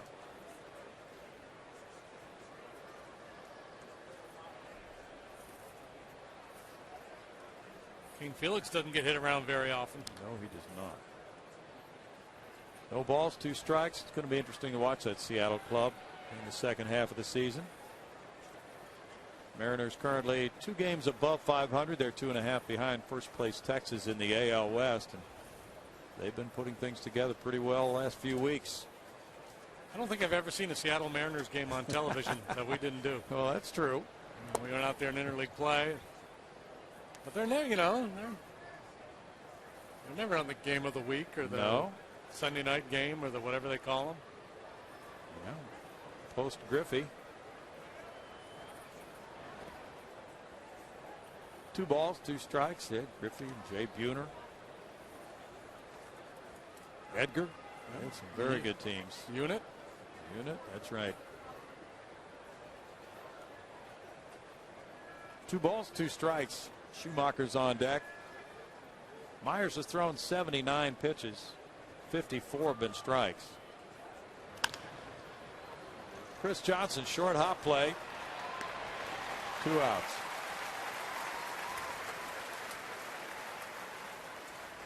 Schumacher, single to right and single to left.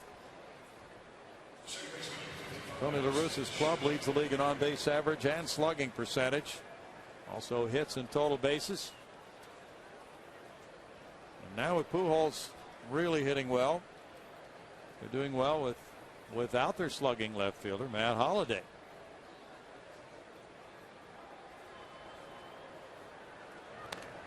Well, they had Berkman and Holliday just sizzling when the Astros last played the Redbirds. Yeah, I don't know if Tony La Russa would tell you there's been a time this year where he's had the big 3 in his lineup all healthy, all swinging the bats well at the same time. Foul ball makes it 0-2. Cincinnati leads the Cubs 8-1. Miguel Cairo hitting his 2nd home run. Cubs really in the doldrums right now. They have lost 7 in a row. They're 1 game in front of the Astros. Keppinger over to Wallace, and that's another 1-2-3 inning for Myers. He's retired 7 in a row. The Cardinals lead it 5-2. Scores 6 games for the price of 5 with the Astros Summer Steel 6-game flex plan. You buy 5 games and get the 6th free. Plans are available in multiple seating sections and start at just $35. Buy yours tonight at Astros.com. Bill? Thanks, Patty. That is an excellent plan to check out. It's 5-2 Cardinals. Jeff Keppinger taps it foul. There's strike 1, home 6th inning underway with Keppinger 0 for 2. He'll be followed by Wallace and Johnson as the Astros try to rough up Jake Westbrook. That's a liner into right. Well hit ball for Keppinger. Another one of those off-field hits that the Astros lead the league in. Good solid approach, keeps the hands in. Punches that sinker to right field. That's opposite field hit number 201 for the Astros this year. Fred Wallace singled up the middle past Schumacher, and then he walked. Brandon Lyon had another rehab appearance today in Midland for Corpus Christi. Had a good inning, throwing only 10 pitches. So he's headed back for Houston to be arriving tomorrow, we understand, to be evaluated and perhaps to return to the Astros roster very soon.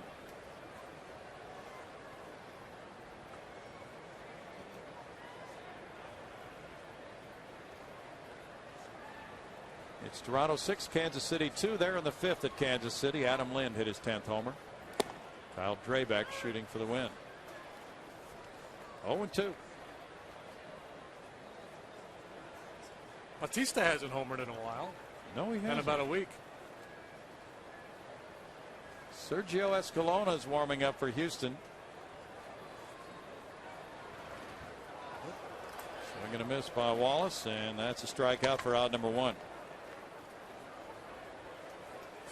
3 strikeouts now for Westbrook. Yeah, it came with an off-speed pitch here. Great changeup and really fooled Wallace way out in front of that one.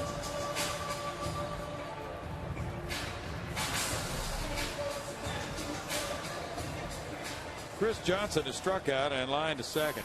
So there was an article in the Sporting News, and they polled 21 Major League executives, Major League Baseball executives, as to who the best players in baseball were. They came out with a top 50 list. Did you see this? Yes. Yeah. Pujols was number 1. Can't argue with that, even though he's having, or was having a down year. But they had Jose Batista ranked like 23rd or 21st. Ooh. He's top 3. This was executives voting on this? Yeah. Yeah, he's very high right now. Sharp single to the left side between third and short. Johnson advancing Keppinger to second. And the Astros get tolls to the plate with 2 on and 1 out. I imagine the American League executives in that pool had him ranked very high, and the National League guys, remembering the player they saw in Pittsburgh, said, nah, yeah, not so much. Probably right. Current guys is something else. Astros with a chance here now. Bottom of the 6th. Got a couple men aboard. They have 8 hits. Looking out at the Cardinal bullpen, they are warming up a right-hander right now. It's a night of doubles for Tolles. Hit into a double play first time up and then a double last time up. Jason Mott is warming up. Tolles looking at strike one with Matt Downs on deck for the Astros. And Westbrook is due up second in the 7th inning, so La Russa undoubtedly would like to have him get through the 6th before removing him. Roll over foul 0-2. Do you have any of the other top-ranked players from that poll? I looked at the article today at the house. Okay. Votto, I think, was 3 or 4. Tulowitzki was number 2. Josh Hamilton was number 10. I would have had him higher.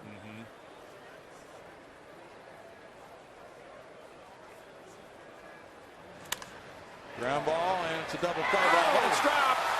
No double play and no out as Terrio boots it. That'll be his 11th error of the year. Instead of getting out of the inning, the bases are loaded now with 1 out. Wow, what an opportunity to turn this game around. Routine double play ball. You could not have a more routine double play ball.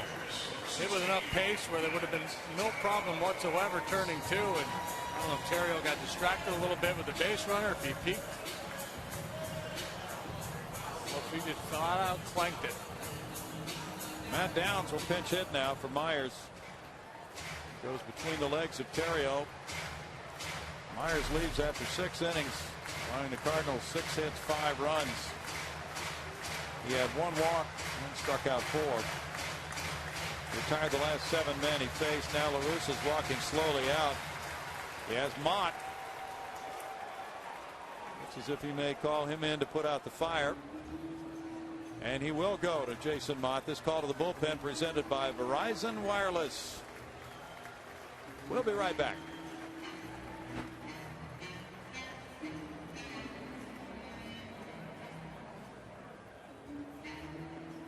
Jason Mott comes in. He's 2-1 with a 2.19 ERA. Bases loaded. He'll be facing Matt Downs, pinch hitting for Brett Myers. First time these two have squared off in a major league game. Interesting move here by Tony La Russa. He took Westbrook out of the game. An extreme ground ball pitcher could get that inning-ending double play for you. He's gone to more of a strikeout guy. Mott, high-octane fastball, averaging about 95, 96 miles an hour. And he's got a cutter and a curveball and a change, but typically you're going to see hard stuff, and Downs likes to hit that fastball. He takes that one for strike 1. 97 miles an hour. Downs has done a very nice job. 2 for 3 with a walk in his last 4 pinch hit appearances. And in key situations, he's come through as a pinch hitter this year. That's a strike, and that means it's 0-2. Cappinger's the runner at third base. It's Chris Johnson on at second. J.R. Tolles is at first with Michael Bourne on deck. First fastball out over the plate, outer third and up a little bit, and Downs just wanted to get a look at him, and then that second one right at the bottom of the knees. Puts him in a quick hole. Now he has to go into battle mode. Whoa, that one got him, and he is down, and now gets up and runs to first base as the run scores to make it 5-3. Scary pitch up near the head. Tough way to get an RBI, and that's the way Downs gets it. It's like the right wrist or right hand.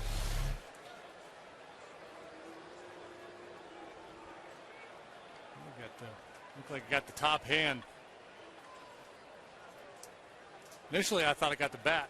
Yeah. And I thought Downsy was just doing a heck of a sell job there on the home plate umpire. Hey, at 0-2, that's a good time to do it. Yeah. Remember Derek Jeter? Everybody was in an uproar last year because Jeter pulled it off, and everybody, oh, he's a cheater. Like, no, it's just good baseball. I'm still not convinced. Well, if it didn't hit him, he sure has put on an act. I probably got him. Hard to tell.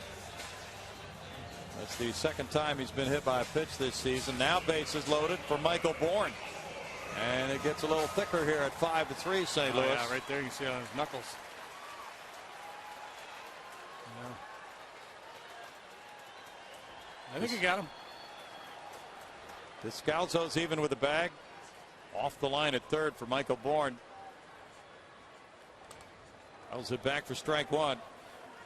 Cardinals a little loose here. The big error by Terrio, and then Mott on 0-2 has that fastball get away from him. Downs the runner at first. Michael Bourne is hitting .326 with runners in scoring position. Just one out, Browning. Right. Tough man to double. This one sails by, but whoa, hold on. Put on the brakes and get back to third base. And get back to second base. J.R. told us was about 3/4 of the way to third. Chris Johnson started that mad dash and then realized that McCarron was taking it back to Molina. Yeah, right on his heels was J.R. Yeah.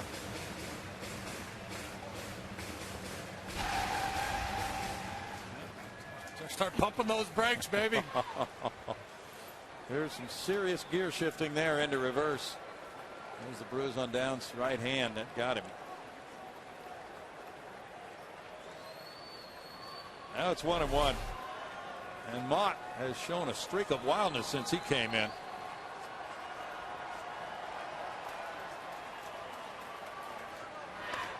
Foul back by Michael. Yeah, you know, I think part of the reason why Tony made the move was just wondering about the pitcher's frame of mind after that error by Terrio.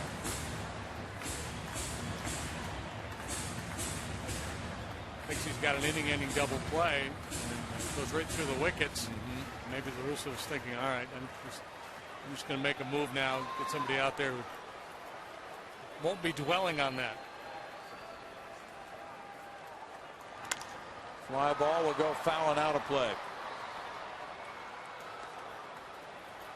Over the years, Tony, one of those managers who has liberally used the bullpen, and he's had to make some major changes in the makeup of those late inning relievers this year with Ryan Franklin's early season struggles. He has some different arms. Mott has held righties to a 193 average. A lot of high four-seam fastballs. Bourne fights it off. That pitch in on him. Mott is a converted catcher.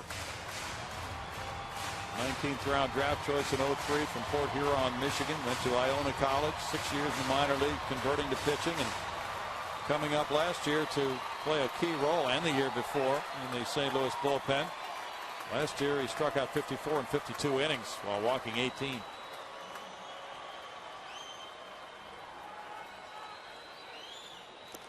And he gets a foul tip strikeout here on Bourne for out number 2. That high rider.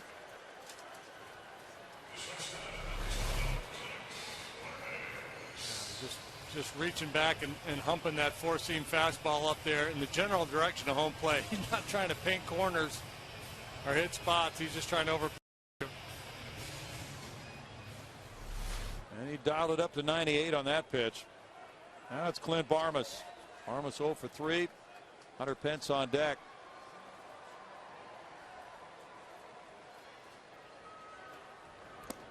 He gets the slider, and it is ball one outside. Mott has pitched twice against the Astros, 1 1/3 innings, 1 hit, no runs this year. Came in with the bases loaded here in Houston on April 28th. Gave up an RBI single to Sanchez, but the Cardinals had a big lead at the time. It's 1-1.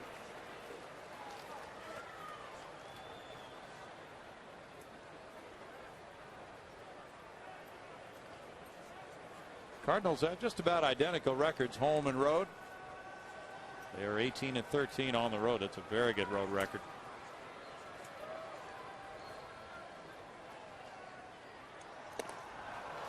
It's 1-2. And that one registered a 97. Little late getting it started, boy. You got to be quick to get to this heater.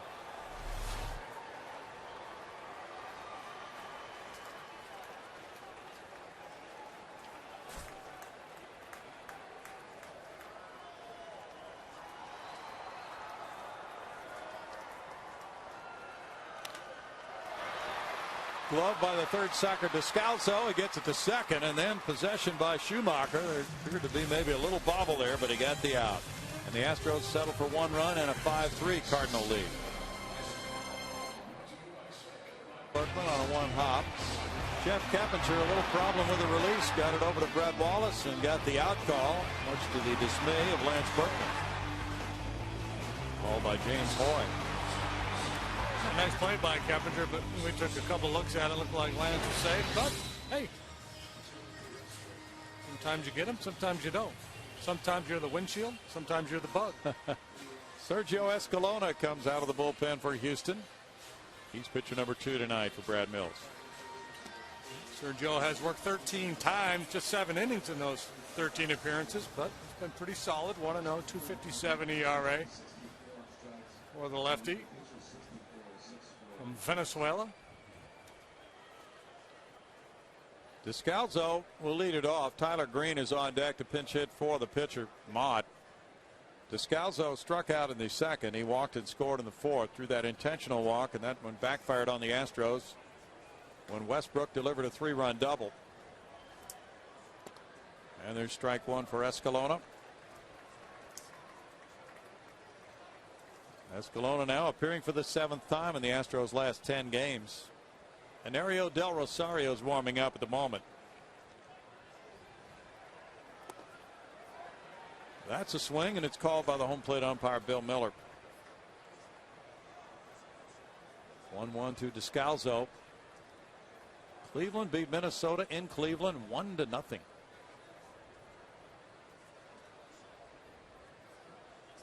Carlos Carrasco winning his 5th, with Chris Perez getting his 15th save. Miguel Batista's warming up for St. Louis. Another appeal, and that's a swing call. Joe Cuzzy comes up with it. It's 1-2. Make it a strikeout. Now Tyler Green. Scalzo's had a hard time with the breaking ball. First from Myers, now from the lefty Escalona. Brad Arnsberg's been working his magic, studying that video again. He's come up with a pretty good game plan for young Descalso. 5-3 game. Escalona gets 1 out, and that's all he's going to be asked to get for Brad Mills. Del Rosario's been warming up. Green's been announced as the pinch hitter. We'll be back with the score 5-3 St. Louis. Warming up. Reminder that the continuation of the 6-part series going in depth on the creation of the University of Texas San Antonio football program. Head coach Larry Coker has been brought on board to get the Roadrunners football program up and ready for the fall. We got special behind the scenes look at just what it takes to start an NCAA football program from scratch. UTSA football, birth of a program, continues tonight, 11 p.m. on Fox Sports Houston. Thank you, Greg. Now here is Ario Del Rosario. In 25 games, his ERA has been coming down. It's at 3.33. Last time out, he did hit a little bump as he gave up 2 earned runs in 1 2/3 innings. I will forgive him that bad one. Well, he had 13 straight without giving up an earned run. Tyler Green's the pinch hitter. There's strike 1 for Del Rosario. Jake Westbrook in 5 1/3 innings allowed the Astros 8 hits, 3 runs, walking 3, fanning 3. Slider is tap foul on an attempted check swing. 0-2. Jason Mott went 2/3 of an inning, allowing no hits, no runs. Hit a batter and had a strikeout.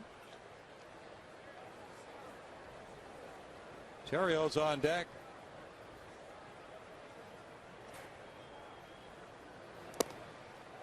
That looked like a changeup, JD. That's strike 3 call.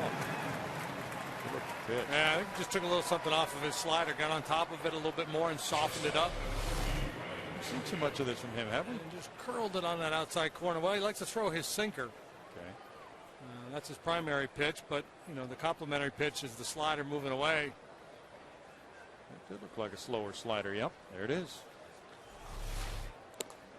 Now there's strike 1 to Terrio. His 19-game hitting streak on the line. He's 0 for 3. But this has been fairly typical in the sense of the way he's attacking the hitter aggressively, throwing a lot of strikes.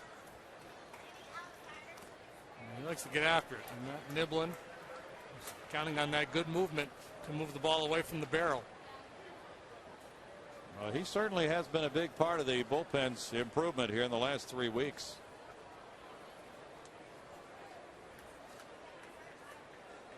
A lot of strikes below the knees with movement. Here's another one of them. Still 0-2 to Terrio. Baltimore beat Oakland 4-0. How about this return to the rotation? Chris Jakubauskas was starting for the first time since last year when he was with the Pirates when Lance Berkman lined that ball off his head. He got the win. Rolled out to second. Cappinger over to Wallace. And the Cardinals go out in order. There have been 10 straight Redbirds retired, but they lead it 5-3. Astros with you wherever you go this season. Subscribe to MLB.tv tonight to see every Astros home game live or on demand on your computer and your favorite devices. Visit Astros.com to order and get more details. MLB.tv, baseball everywhere, Bill. Thanks, Patty. 7th inning stretch time for these fans. Cardinals have built a 5-3 lead. They go with Miguel Batista, pitcher number 3. He's 3-1. His ERA 2.08. The ageless one, JD. Yeah, no kidding. My goodness, this guy's been around a long time. 40 years old. First came to the big leagues in 1992. And solid numbers. The walk number a little high there. Strikeout to walk ratio not particularly good. 15 strikeouts, 14 walks, but a low batting average. Just a couple of home runs. He's a guy you entrust the ball to in the later innings with a lead. He'll face Hunter Pence, who's 2 for 2 with a walk. And deliver ball 1. 99 and 111 for 609 games as a starter and reliever. 41 saves for Batista. 2 balls, no strikes. He was signed in '88 by Montreal as a free agent. Batista pitched for Washington last year, 58 appearances. Well traveled, a Diamondback, a Mariner, a Blue Jay. Fastball, cutter, changeup. Pitches he features now.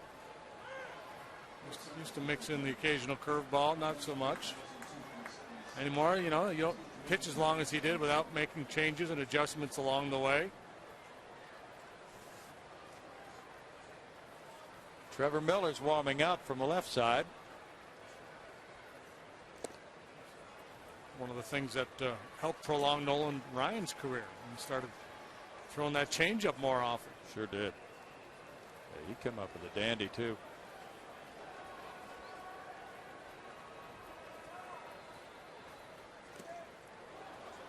Good looking fastball there. Makes it 3-2 for Batista. Many people who've been fans for a while might remember him with that 0-1 Arizona Diamondback team that won the World Series. Pitching well in the postseason.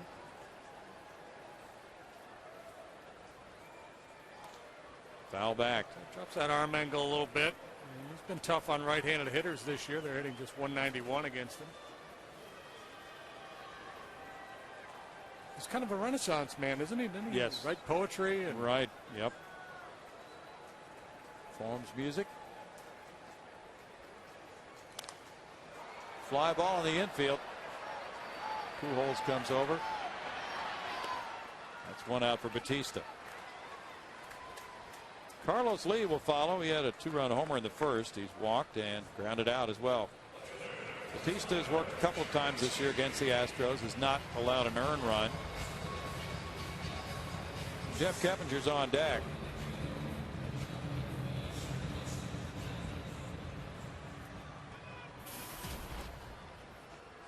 Cardinals are one of those teams that scores well early in games and late in games. There's ball 1. Bullpen ERA is 3.57 for the Redbirds. They've broken in youngsters like Fernando Salas and Eduardo Sanchez this year. And they've both done well. It's 1-1. Well, opportunities were there when Ryan Franklin really struggled. And sometimes that can prove to be beneficial for a club. You come in with an idea of what your club's going to do and how things are going to shake out. Then somebody struggles or gets hurt, and other guys get opportunities, and they step up in such a way, and you go, hey, we had no idea what we had here. Sanchez and Salas, they got two kids with good arms. Sanchez in particular, he's got great stuff. But Salas, maybe a little bit more polished. He's the guy that's taking over as the closer.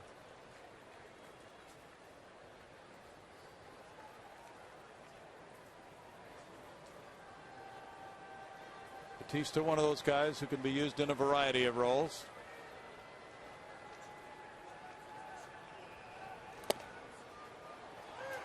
Two and two. Many major league clubs have a pitcher like Batista, maybe not 40 years old, but somebody who's been around for a while, maybe done some starting, used in those different relief roles, who can be a stabilizer for the other guys. It's sort of a Brian Moeller type guy who served the Astros in that capacity. You can put him in the rotation, use him in long relief.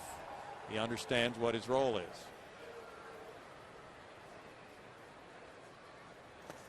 Upstairs, and it's 3-2.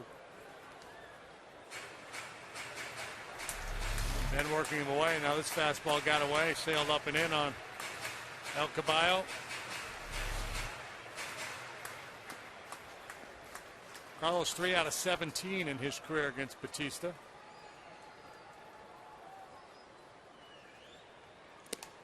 Batista walks him. Fourth walk for Cardinal pitchers. Keppinger follows. He singled and scored in the 6th inning. He's 1 for 3.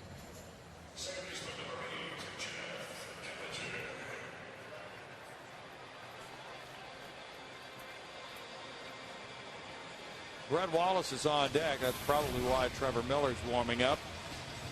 Cardinals have a couple of lefties. Brian Talent is the other. With the 2-run lead here in the 7th inning. Slider is in the air, and Terrio gives way. Schumacher makes the catch. 2 outs. Now let's see. Tony is coming out to make the move. He's been doing this for many years.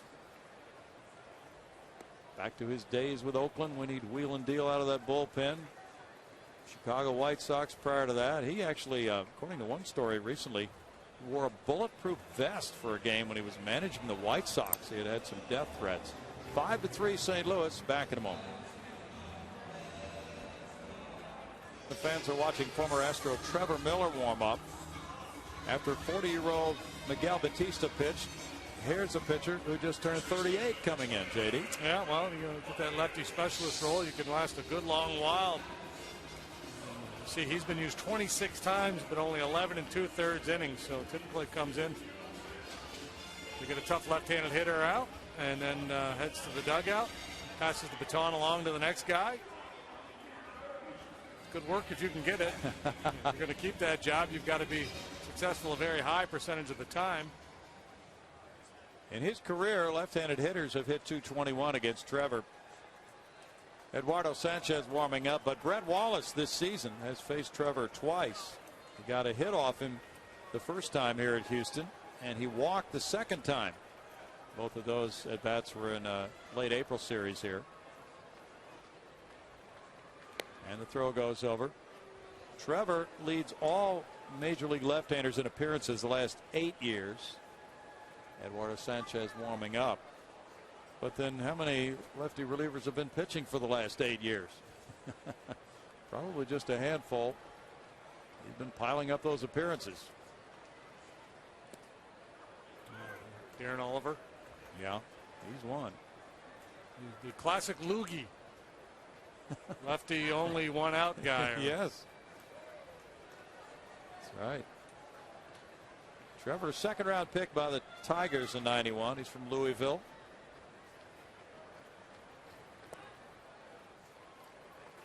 It's 1-1. So Wallace, at least having faced him a couple of times, has some expectation of what he might get.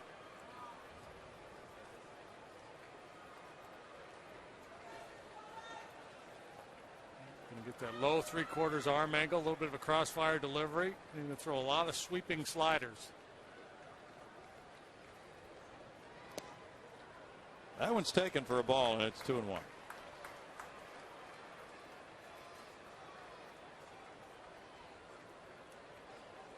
Well, a hit would go very well. The Astros certainly wouldn't mind a home run to tie the game, though. Chris Johnson on deck. So it looks like the one batter appearance again, probably for Trevor. In tight, and now it's 3-1. Trevor not a hard thrower. He's trying to get you to chase his pitch, that show me fastball inside. I'm trying to open up that outside corner a little bit for the breaking ball. Trevor in 3 appearances against the Astros has not retired a batter. Fastball away. Bounce slowly. Pujols there for the short hop play. Takes it to first to end the 7th inning. No runs, no hits, and a man stranded. 5-3 Cardinals.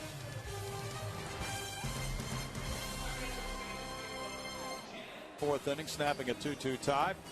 Cardinals lead, and the next 2 games feature Garcia and Norris tomorrow night, 6:30 on FS Houston for Astros Live before the 7:05 start time. Thursday, same start time for Lance Lynn and Jay Happ.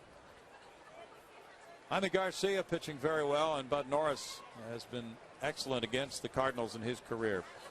Colby Rasmus is 1 for 3. That's ball 1 to him. He singled in the first inning and rode home on the 2-run homer by Lance Berkman. Who's due up third. Albert Pujols is on deck.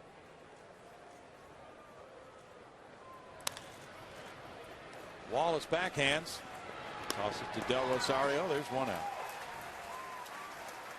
Another ground ball out for an Ario. It's Albert Pujols now, 0 for 3 in this game. Cincinnati beat the Cubs 8-2.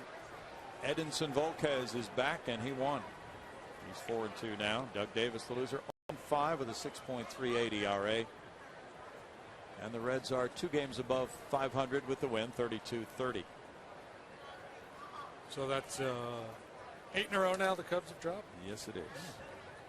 So the Astros can tie them in the standings if they win this game. Strike 1 to Pujols. 23,277 the paid attendance here in Maid Park tonight.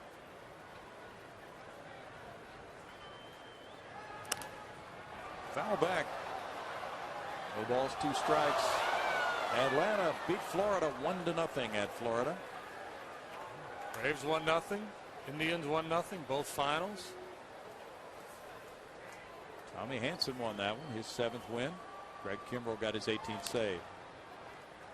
Brewers lead the Mets 1-0 in the 7th. I bet there's been more 1-0 games in the last 2 seasons than there were in the previous 5 or 6. Yeah. Remarkable. Don't look it up. I'm probably wrong. A statement made simply for effect. Just notice when we were in San Diego over the weekend, they had played 4 1-0 games.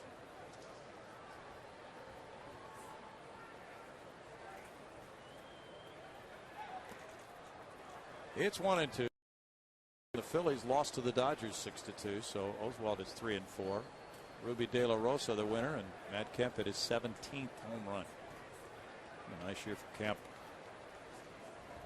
Yeah, you'd have to put him as a starting center fielder on that all-star team right now. That's true. Line shot foul. Too hot to handle down there in those stands.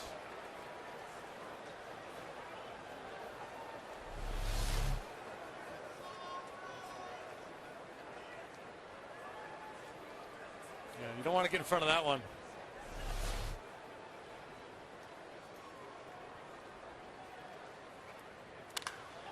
High drive. Pujols has hit a no-doubter. Wow. It finally comes down on the field. It almost got up on top of those railroad tracks as he has belted number 14. Just like that, Pujols finds himself among the league leaders in home runs. It's 4 games in a row in which he's gone deep.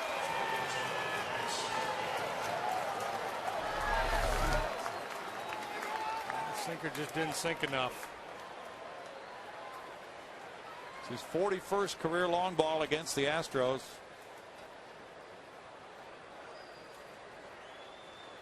And it is 6-3. Now Berkman, and there's strike one to Lance. He hit the first Cardinal home run of the night. That was his 13th of the year. Fifth among all players. Henry Aaron, the all-time leader, with 46 against Houston. 0-2. Pujols really on a home run jag right now. Has a .575 career slugging percentage against the Astros. .410 on base average. Well, these fans have seen that a few times. No balls, 2 strikes. And actually, the Astros have held him down then. Below his career norms. That's true. Yeah, and let's take a look at the All-Star balloting now. Pujols, the leader there at first base. Cardinals well represented with Berkman and Holiday. Brian McCann ahead of Molina. Molina's been the guy the last couple of years, hasn't he, to start the All-Star game? Yeah, McCann certainly deserving with the year he's having. McCann's been to, I think, 6 in a row. Braves are in town starting Friday night through Monday night here. It's 2 balls, 2 strikes. Pittsburgh beat Arizona 8-5. Chris Rhysop won that one in relief. Joel Hanrahan got his 15th save. Berkman fouls it back.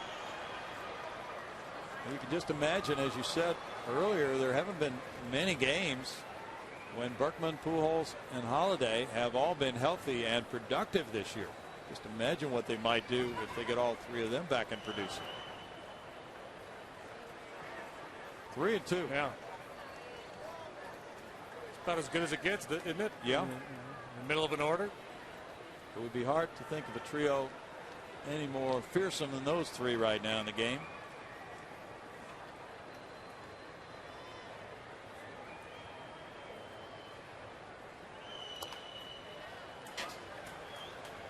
Still 3-2, and Lance Berkman was doing some interviews in the Cardinal clubhouse before the game tonight.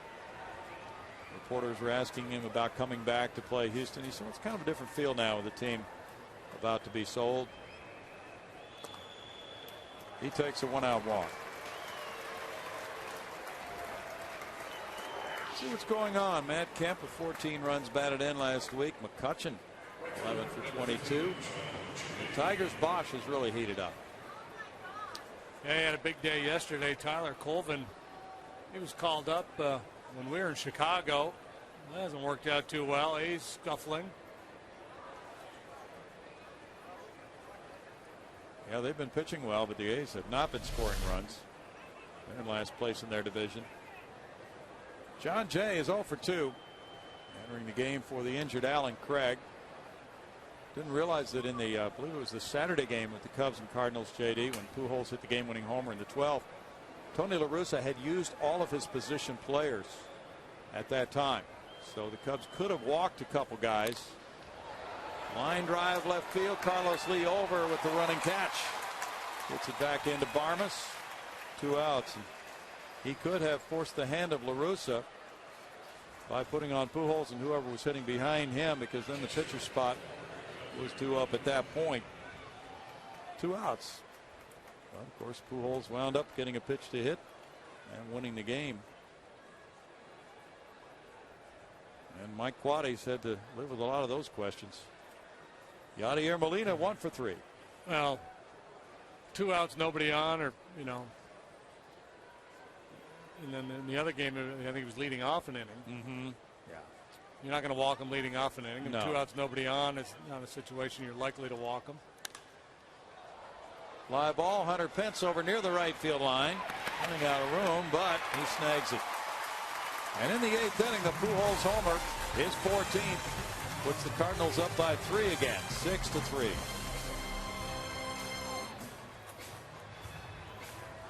Hit by the pitch from Jason Mott.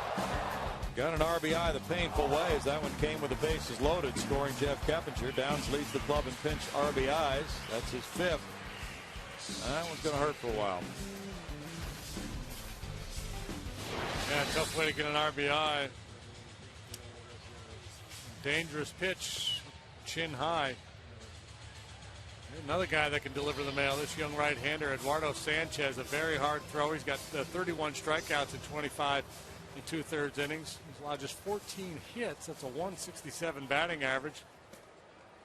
One long one. And those numbers there represent the entirety of his major league career. He's a rookie. He'll face Chris Johnson to lead it off here in the home eighth. Fernando Rodriguez is warming up for Houston. Johnson is 1 for 3. He singled to left in the 6th inning. Trevor Miller retired. Brad Wallace, the only man he faced. On a ground out, Miguel Batista, 2/3 of an inning. No hits, no runs, 1 walk, no strikeouts. Cardinal bullpen has pitched hitless relief, although hitting a batter along the way. And there's one up and in for ball 1. Wow. Sanchez, 22 years old.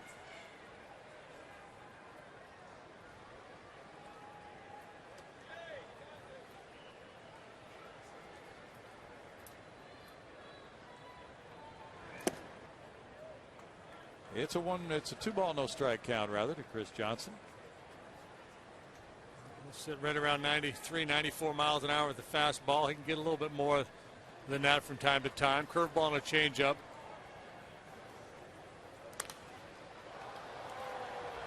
Two and one. Sanchez got a save here on April 27th. He came in with a 3-run lead, gave up 2 runs.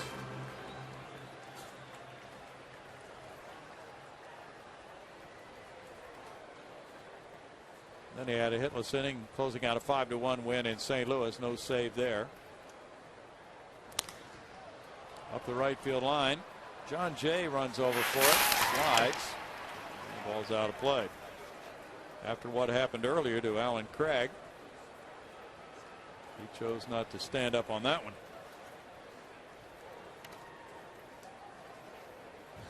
Looks like he's looking into the Cardinals dugout like, smart play. We're running out of weapons here. We can't afford to lose any more outfielders. The way they're dropping. Got to take care of things. Just past the 1/3 mark into the season now. The Cardinals are playing game number 62 tonight. 3 balls, 2 strikes now to Chris Johnson.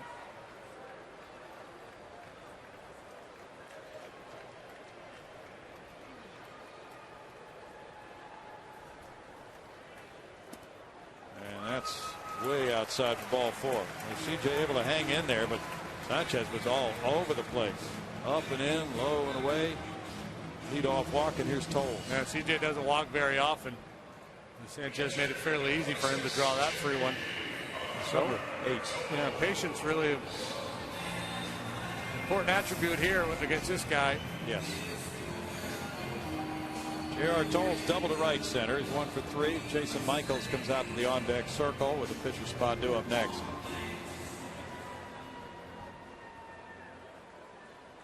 Five walks for the Astros tonight. That's a pretty high total for them in a game. 1 hit batsman and 1 error, allowing a batter to reach. So that's in addition to the 8 hits they've had. They've had a lot of traffic. Conversely, Brett Myers fairly unlucky tonight. He worked 6 innings. He allowed 6 hits. 1 walk he allowed was intentional. 7 base runners and 5 scored. A certain amount of bad luck involved when that happens. Yeah. All the runs he gave up came with 2 out. 2 out home run by Berkman in the first, and the 2 out bases clearing double by the pitcher Westbrook in the fourth. That inning started with 2 quick outs, a couple of weak singles before the intentional walk to Descalzo.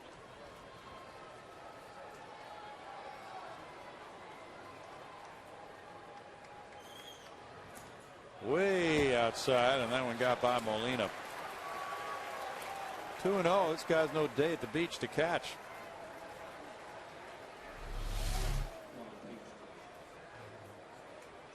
Cut fastball just sails by Molina. Tony La Russa right to the phone. Doesn't like what he sees. Nope. Lack of command. Molina didn't move his body at all on that one. Now 2-0. You can understand why there might not be much more patience here. Breaking pitch misses, and it's 3-0.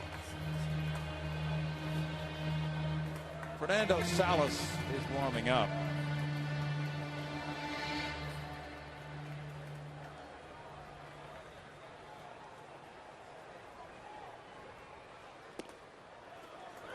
Three balls and a strike to J.R. Tolles. J.R.'s walked 10 times.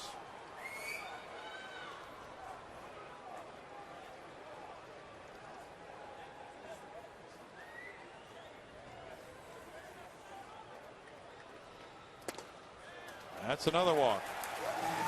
I don't think Tony La Russa is going to let him face Jason Michaels here, who represents a tying run, because when you're missing that badly, you're just as likely to miss over the heart of the plate. And just, when the lack of command manifests itself in many ways. Walks one of them, and also the occasional gopher ball when you make the mistake right down the middle.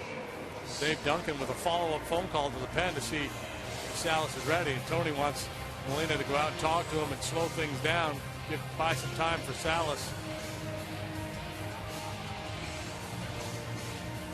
Michaels hitting 146.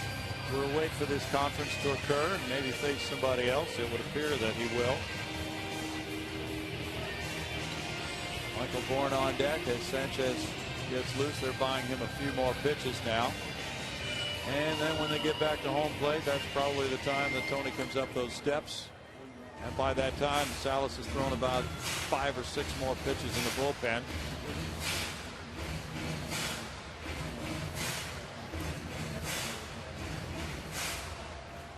Well, stay with him. So Michaels a 146 hitter for 41 at bats with 1 homer, 2 runs batted in. 221 in his career pinch hitting, 0 for 12 this season.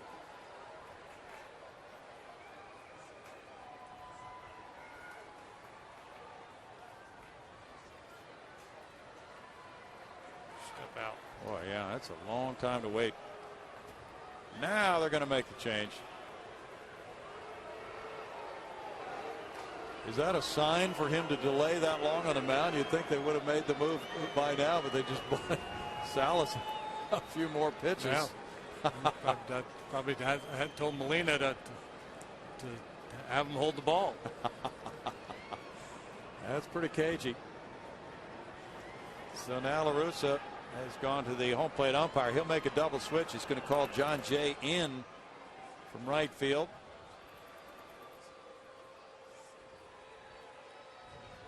And we've got Terrio running in, or Schumacher rather. We'll figure it all out in a moment. It's 6-3 St. Louis.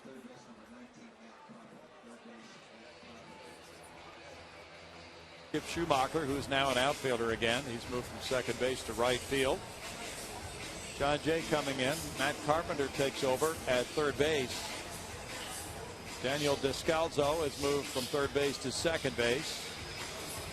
And the new pitcher is Fernando Salas. He's 3-0 with 10 saves and 11 opportunities. 1.69 ERA for Salas. He has exhibited much better command than Sanchez. Just the 7 walks in 26 2/3 innings. He has yet to allow a home run. League backs 198 against him. Looks like he's going to be asked to get 6 outs here tonight. First pitch, a breaking ball. It's ball 1 to J. Mike.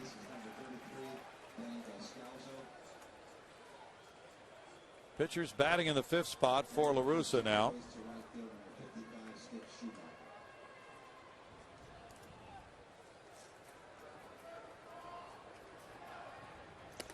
Upstairs, and it's 2-0 after 2 straight walks. Michaels hit his first homer Wednesday at Chicago since last September 21st at Washington. Right-handers managing only a 170 batting average against Fernando Salas, who's from Mexico. Nothing wrong with a little greed right here. And nothing wrong with that swing. The conventional thinking is, wait, there's 2 guys on. He started you 2-0, but Salas does not walk many. He's got pretty good command, and you knew he had to try to throw one in there to get back in the count. And one swing of the bat could tie the game, so you want to be aggressive on 2-0 there.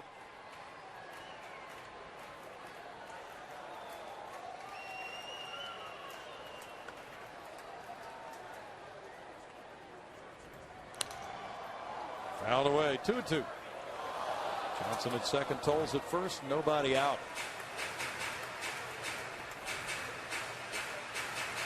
And Ariel Del Rosario won an inning and 2/3. He allowed 1 hit and 1 run. Walk 1 and fan 1.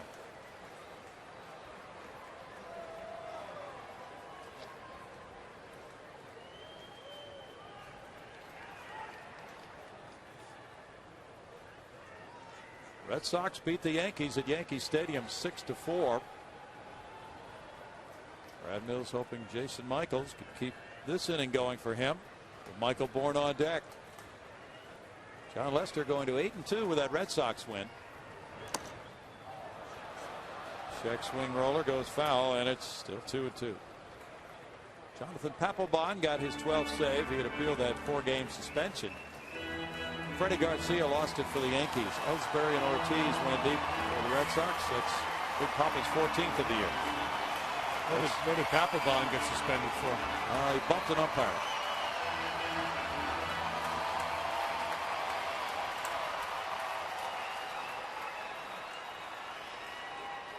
Yeah, generally they frown on that. Yeah.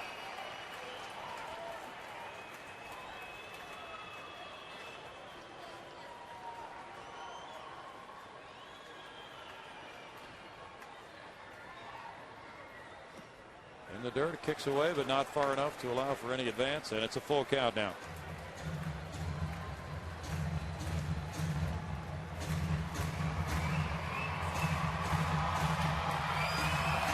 Red Sox are 5-1 against the Yankees this year.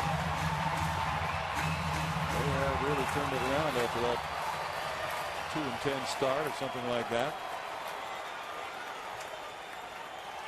Michael's calling time.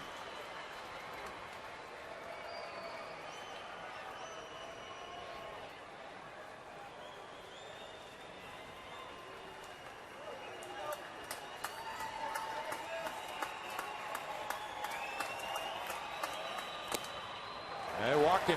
Bases are loaded on 3 walks. Well, Michaels battles and reaches. Now it's Michael Bourne.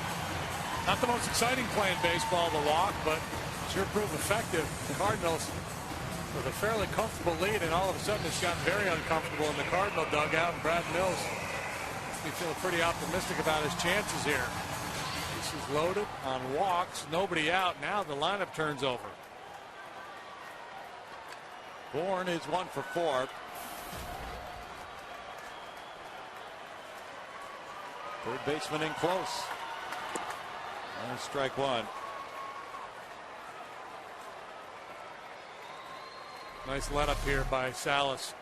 Straight changeup with a little fade.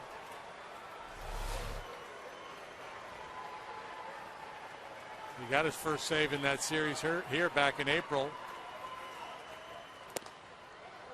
Now 0-2. I really like his disposition. That's the whole key to these late inning relievers, to be able to maintain your calm, continue to pitch and not let the adrenaline get the best of you, where you're just out there pumping up and trying to throw it through a wall.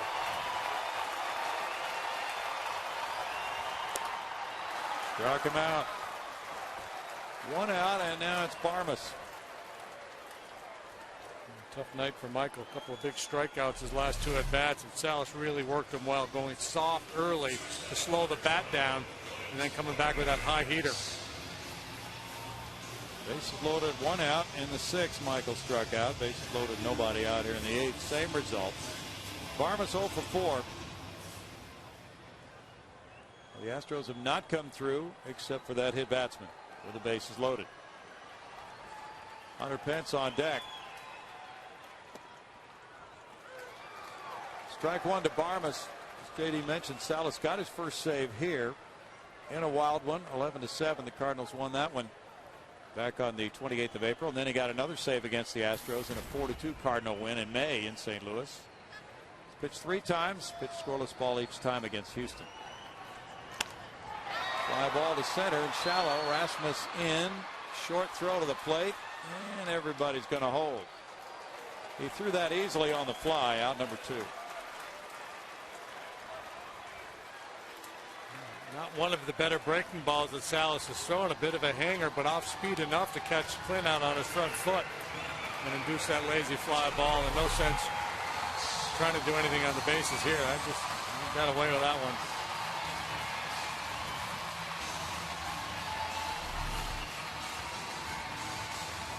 Well, Hunter Pence has been the man all year long with runners in scoring position. Better than 400. And he got an RBI single off Salas here back in late April. Almost went for the breaking pitch in the dirt, but it's ball one instead. Hunter 2 for 3 with a walk tonight. Carlos Lee's on deck.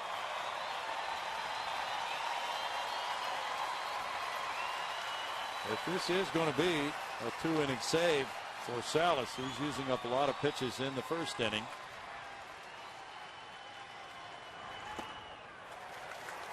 And not throwing a whole lot of strikes. And this is pretty rare for the modern closer. Typically they pitch 1 inning at a time and they start the inning fresh with nobody on base. This is kind of old school.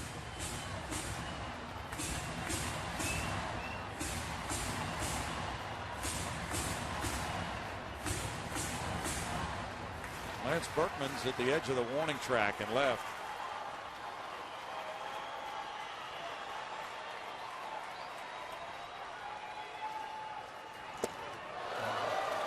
Pretty smart deployment. A double here could tie this ball game. So he realizes that anything over his head to his right is going to be in the Crawford boxes or off the wall. So position yourself deep right towards the cutout, and you can track down a deep drive in the alley. I would have Rasmus cheat a little bit towards right center if I were the Cardinals. They've been looking at the spray charts for Hunter's recent work. He's been banging the ball to that alley in right center quite a bit. And with Lance over the way he is to help cover left center, you could afford to slide Rasmus a little bit towards right. So there's not a whole lot of room between Rasmus and Berkman.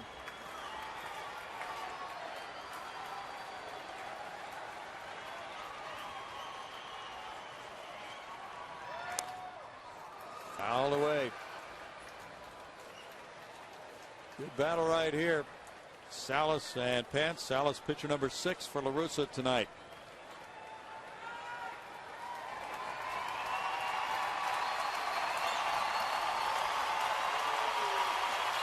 Salas pitched in 27 games last year for the Cardinals. Salas has got something on his mind. He called Yadier Molina out. They're laughing about it.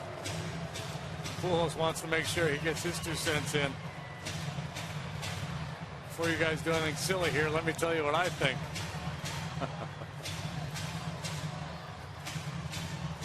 These youngsters would love to see Hunter Pence come through with a big hit with the Astros down by 3 in the 8th. 3 walks to open the inning, then a strikeout of Bourne, a fly ball by Barmas, too shallow to score anybody. Probably go back breaking ball. If they throw a fastball, I think they might take a shot in. Struck him out.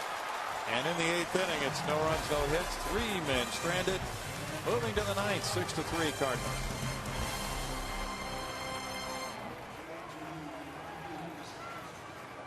And the Cardinals, after the Astros drew 3 walks to open the home 8th inning, then got Bourne, Barmas, and Pence to preserve their 3-run lead. Moving to the 9th, Fernando Rodriguez comes in for the Astros work in the 9th inning. He'll be pitcher number 4 for Brad Mills with a 1-0 record and an ERA of 0 for his first 4 games with Houston. They got that first win, his first major league win in Chicago on the road trip. Came in, faced 1 man, got an out, got a W. Pitched a couple times since then, and he's shown a nice lively arm. Fastball at 93, 94 miles an hour. Pretty good breaking pitch to go along with it. That was probably the ugliest inning of the year. It was. We just witnessed the Cardinals walk the bases loaded with a 3-run lead, which is just horrible baseball, and then the Astros don't do anything with it. True. 2 strikeouts on a shallow fly ball. It was unusual. You know, the Astros going to have to make room, it would appear, the next couple of days for Brandon Lyon, who has made his 2 rehab relief appearances in the minor leagues. And Somebody's going to have to go, and that somebody probably will not be Fernando Rodriguez. You saw the numbers on him. He's looked poised. He's had a good, lively fastball. I would think he would be staying right here, J.D. Yeah, I don't know. I don't know who the I don't know what the thinking is, to tell you the truth. I haven't talked to Brad Mills about it. I guess Valdez would be the odd man out. The way the bullpen has been used, it seems like Jose is probably the likely candidate to go. Schumacher puts it in the air, foul, and out of play for strike one, leading off the ninth inning. Schumacher started the game at second base, but now he's the right fielder. One of three right fielders employed by Tony La Russa for this game tonight. And it's no balls, 2 strikes to Schumacher. Well, it helps to have versatile players. Get into that string of games without days off. Extra inning ball games. Michael Bourne is out in center field. 1 out in the ninth inning. Now Fernando Rodriguez returns 27 here on the 18th of this month. He's drafted by the Angels in the 18th round of 03. Pitched last year AAA Salt Lake City. Had 1 major league appearance for the Angels in 09. He's from El Paso. Went to El Paso Community College, but he might get a pretty good shot with the Astros this year. Pretty good acquisition for them as a AAA free agent last November. J.R. Tolles is down on the foul ball. Rex Jones out, the assistant athletic trainer of the Astros.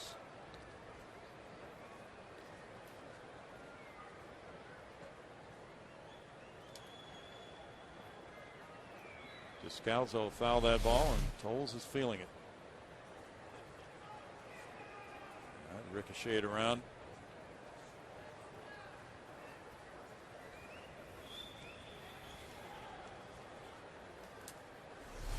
They are now catching 4 games out of 5. And so the load is quite a bit heavier than what he had before the Humberto Quintero injury.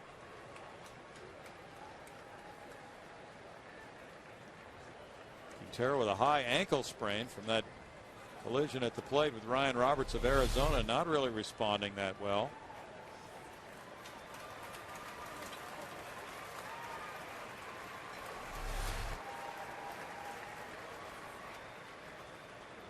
That's going to require an ice pack. Yeah, it is. Home plate umpire's buying him some time. Bill Miller. Not a whole lot anybody can do for him right now. Mets 2, Brewers 1, bottom of the 8th inning. Prince Fielder hit his 15th for Milwaukee. Brett Wallace, good play, but he falls, and now cannot get the handle for the throw to Rodriguez. Wallace was ranging far to his right. He's looking at Keppinger behind him right now. He lost his balance and fell.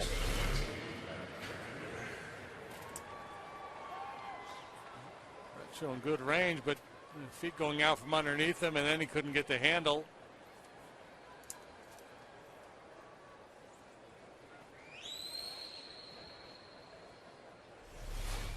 That's a hit for Descalzo. He's aboard for Matt Carpenter now. Made his major league debut Saturday and got his first hit out of the way right off the bat. Old school, no batting gloves. Yeah. Elkins High School, TCU.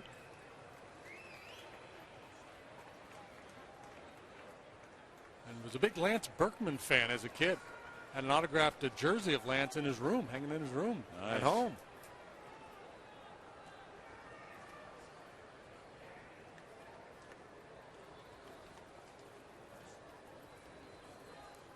He was actually born in Galveston, a 13th round pick in 09 by the Redbirds. It's pretty quick to the big leagues for a 13th round pick. Sure is. He was the 2010 minor league player of the year for St. Louis. Hit 309.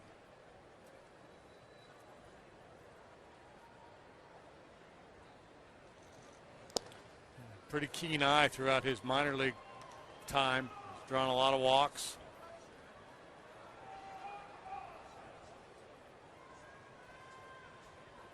Last year he divided the season between Palm Beach, which is Class A, and Springfield AA. He was at Springfield for 396 at bats, 99 for Palm Beach.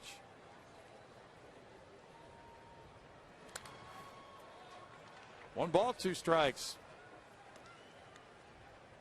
TCU program's been a good one.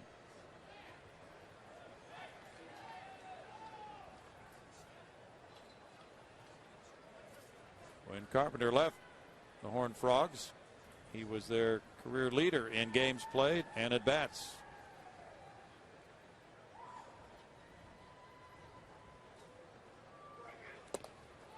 Swing and a miss. Strikeout for Fernando Rodriguez, out number 2. Tardy to the party right there on that heater. Showing a pretty good fastball, I think, JD. Oh, yeah, he's got a good hop on that 4-seamer. See, Wayne Gretzky's kid got drafted by the Cubs. Did he? Yeah, 7th round. I think his plan is to go to San Diego State and play for Tony Gwynn. Ryan Terrio's 19-game hitting streak is on the line. He's 0 for 4. It's not a bad choice, I think, for Tony. Taps this one foul, third base side. Kid just likes to surround himself with Hall of Famers. His dad, his coach.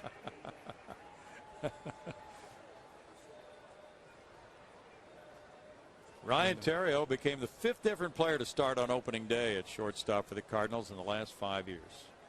And Gretzky's kid went to the same high school as Joe Montana's son. Oh, yeah, that's right.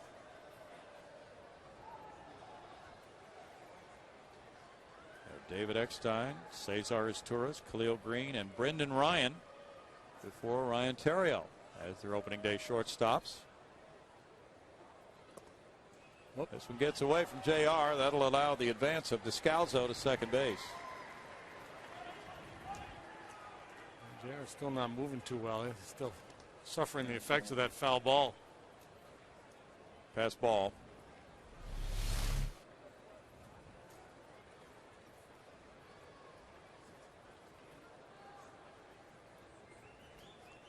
The movement on that fastball just handcuffed him. Each club has 8 hits in this game.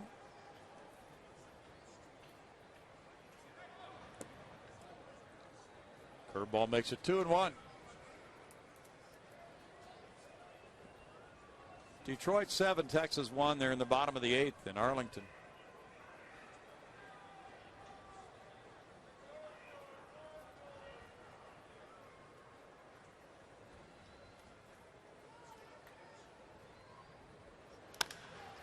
Out toward right field, Hunter Pence over toward right center. That's in for a hit.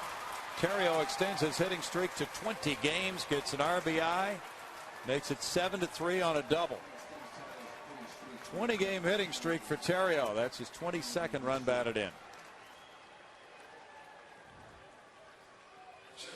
A little more breathing room for Salas when he comes out to work the bottom half of the inning. Good swing here on a fastball that was outer third and up a little bit. Theriot's showing some pretty good pop. He's mostly a singles hitter. Able to drive that one over Hunter's head into the alley.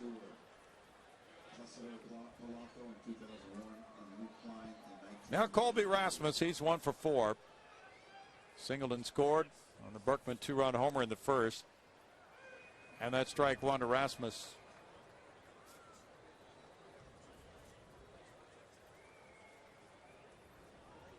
Theriot becomes the 3rd Cardinals shortstop to put together a 20-game hitting streak. Placido Polanco was one of the other 2. No balls, 2 strikes.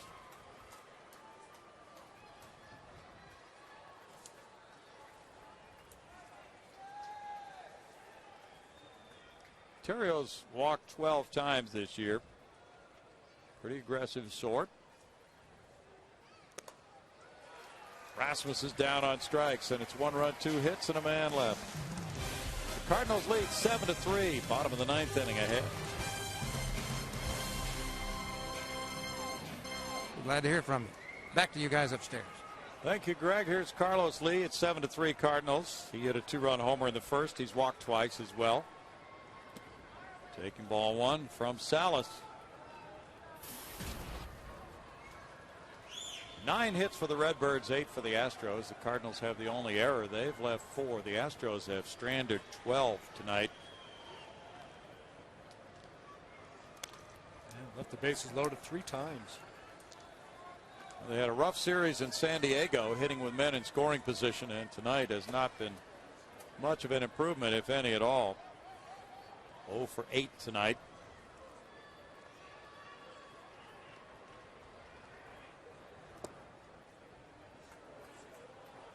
It's 2 balls and a strike. They had that situation in the 6th inning after scoring a run when Downs was hit by a pitch. Bases loaded, 1 out. Couldn't get any more runs home. And then they had bases loaded, nobody out in the 8th inning. They also left the bases loaded in the 3rd. Out toward right center. And that was scooped by Rasmus all the way to the wall. Lee in with a double here in the 9th inning. It's his 13th 2-base hit. That would have worked last inning. Yes, it would have. Just bad timing tonight.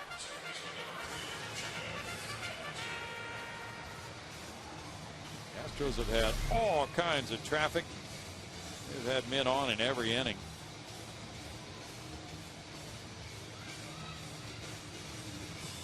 $13 doubles for Lee. Nice night for Carlos. Home run double and a couple of walks. Now Keppinger. He has a hit in 4 at-bats, and there's strike 1. Brett Wallace is on deck as the Astros try to come back here in the 9th.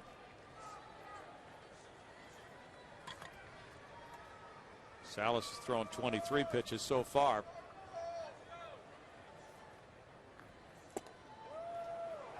No balls, 2 strikes.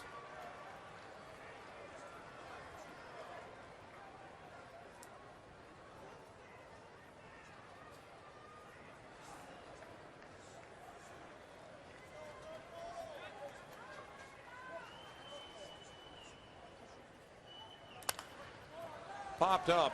Pujols comes over into foul ground. That's 1 out for Salas. And Brett Wallace will follow. He has a hit and a walk at 4 trips tonight. Chris Johnson will follow him. Colorado and San Diego are scoreless. They've played 4.5 in San Diego. Ubaldo Jimenez going for the Rockies tonight. Tim Stauffer is the pitcher for San Diego.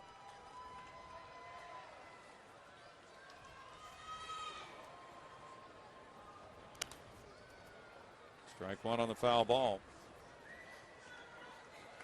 Cardinals are trying to make it a 5-1 record against the Astros this season, and they have lefty Jaime Garcia going tomorrow night.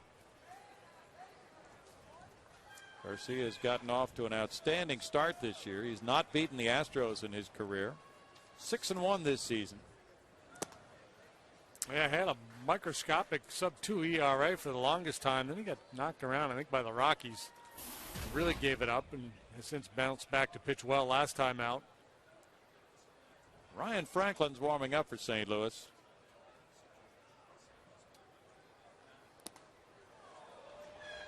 Good touch on that pitch by Salas. 1-2. And he really likes that changeup to left-handed hitters. Sells it well and can really locate it down and away.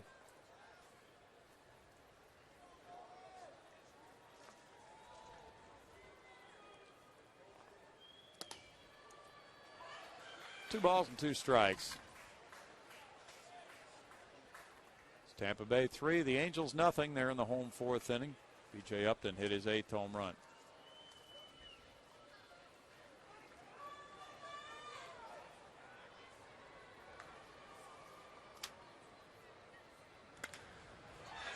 Out toward the shortstop and caught by Terrio.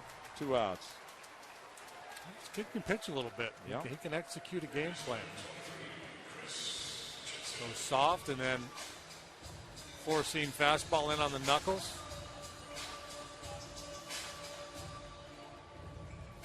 Chris Johnson has a single and a walk tonight. Double rally cap.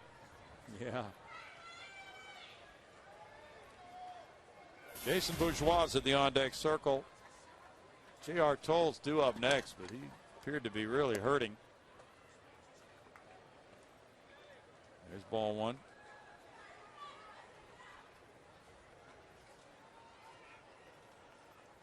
Washington 1, San Francisco 1. They're in the middle of the third at AT&T Park.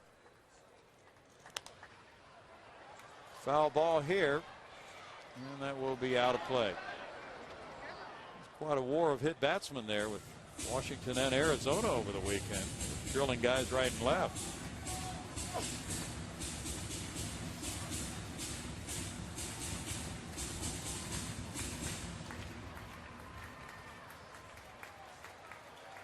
.32 pitches for Salas, so that would leave him a little bit in question for tomorrow night, one might think, even though they had the day off yesterday. Foul away. Probably depends on how many batters they want him to face. I suspect he will be, if not unavailable tomorrow, certainly limited. The fact that he's had to work hard, had to work out of that jam last inning. I mean, a lot of high-pressure pitches in that inning, and a lot of managers at 25 pitches for a reliever. They'll try to give you the day off the next day. Hooked up the line and left, but it goes foul.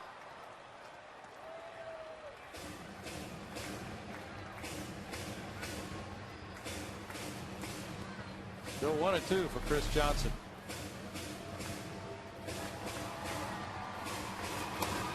Just foul. Luke Scott hit a homer tonight for Baltimore, his 7th.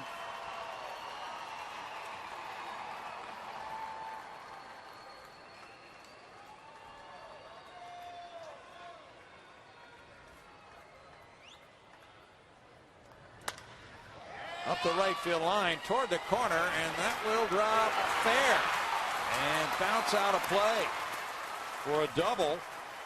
Scoring lead, and it's 7-4. Johnson gets his 28th run batted in. It's double number 10 for CJ. He's hit a few like that recently into the right field corner. His average has been on the climb, and that's one of the things he's talked about is the willingness to hit the ball the other way. So that elusive base hit with a man in scoring position comes with 2 outs in the 9th. Carlos trots home with run number 4. Jason Bourgeois is pinch hitting for J.R. Tolles. Angel Sanchez on deck with a pitcher spot due up next. Bourgeois takes strike 1. Didn't have to be. Tolles had a double and a walk in 4 trips. Bourgeois hitting .400, 22 for 55. He's driven in 7 runs as a pinch hitter, 2 for 6 with an RBI. Very good contributor. Stealing bases, playing well defensively. But then he got hurt, strained oblique. Had to miss about 3 weeks and just getting back in the swing of things now. He's wearing a strap around his midsection that he can Velcro just for a little support on that oblique. Foul back. 1-2, and that's an injury that's really affected his running just as much as swinging the bat.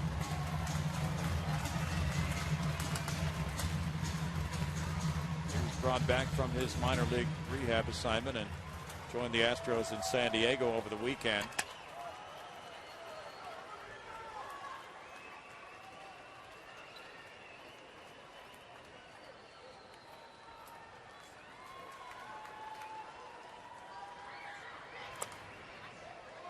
All the way.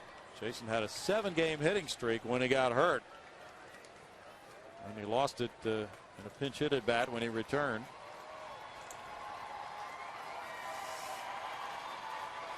Ten hits for the Astros to 9 for St. Louis now. A dozen left on base for Houston.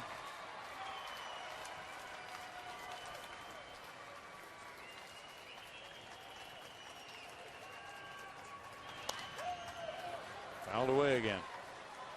The high for men left on base for the Astros this year, 18 against Cincinnati May 9th.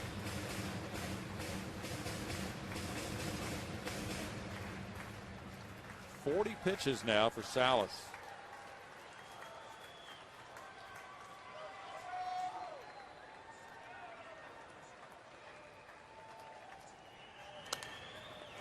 Fouled away again. Philip Humber of Rice got win number 5 tonight for the White Sox. They beat Seattle 5-1. You know, the record for the fewest pitches in a complete game in Major League history is like 59. Back in the 30s, I believe. Good grief. 59 pitches. 27 outs. Bourgeois takes it. It's 2-2. It's final now in Milwaukee. 2-1. The Mets beat Milwaukee. Chris Capuano winning that one over his former club. Tony La Russa is going to have some interesting decisions to make tomorrow if the Cardinals are in this position again to finish one off. Salas highly unlikely that he would be available.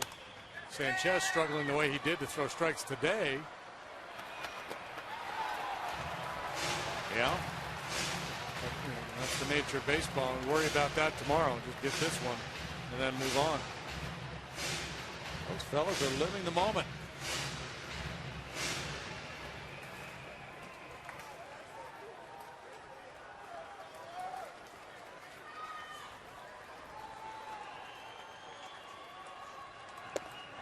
And the strikeout ends it. The Astros get a run on 2 hits and leave a man aboard. Quite a lot of work for Salas tonight. He nails it down. It will be a save for him. And the Cardinals get that big 3-run double from their winning pitcher Westbrook in the 4th inning and hold off the Astros. Final score 7-4 St. Louis.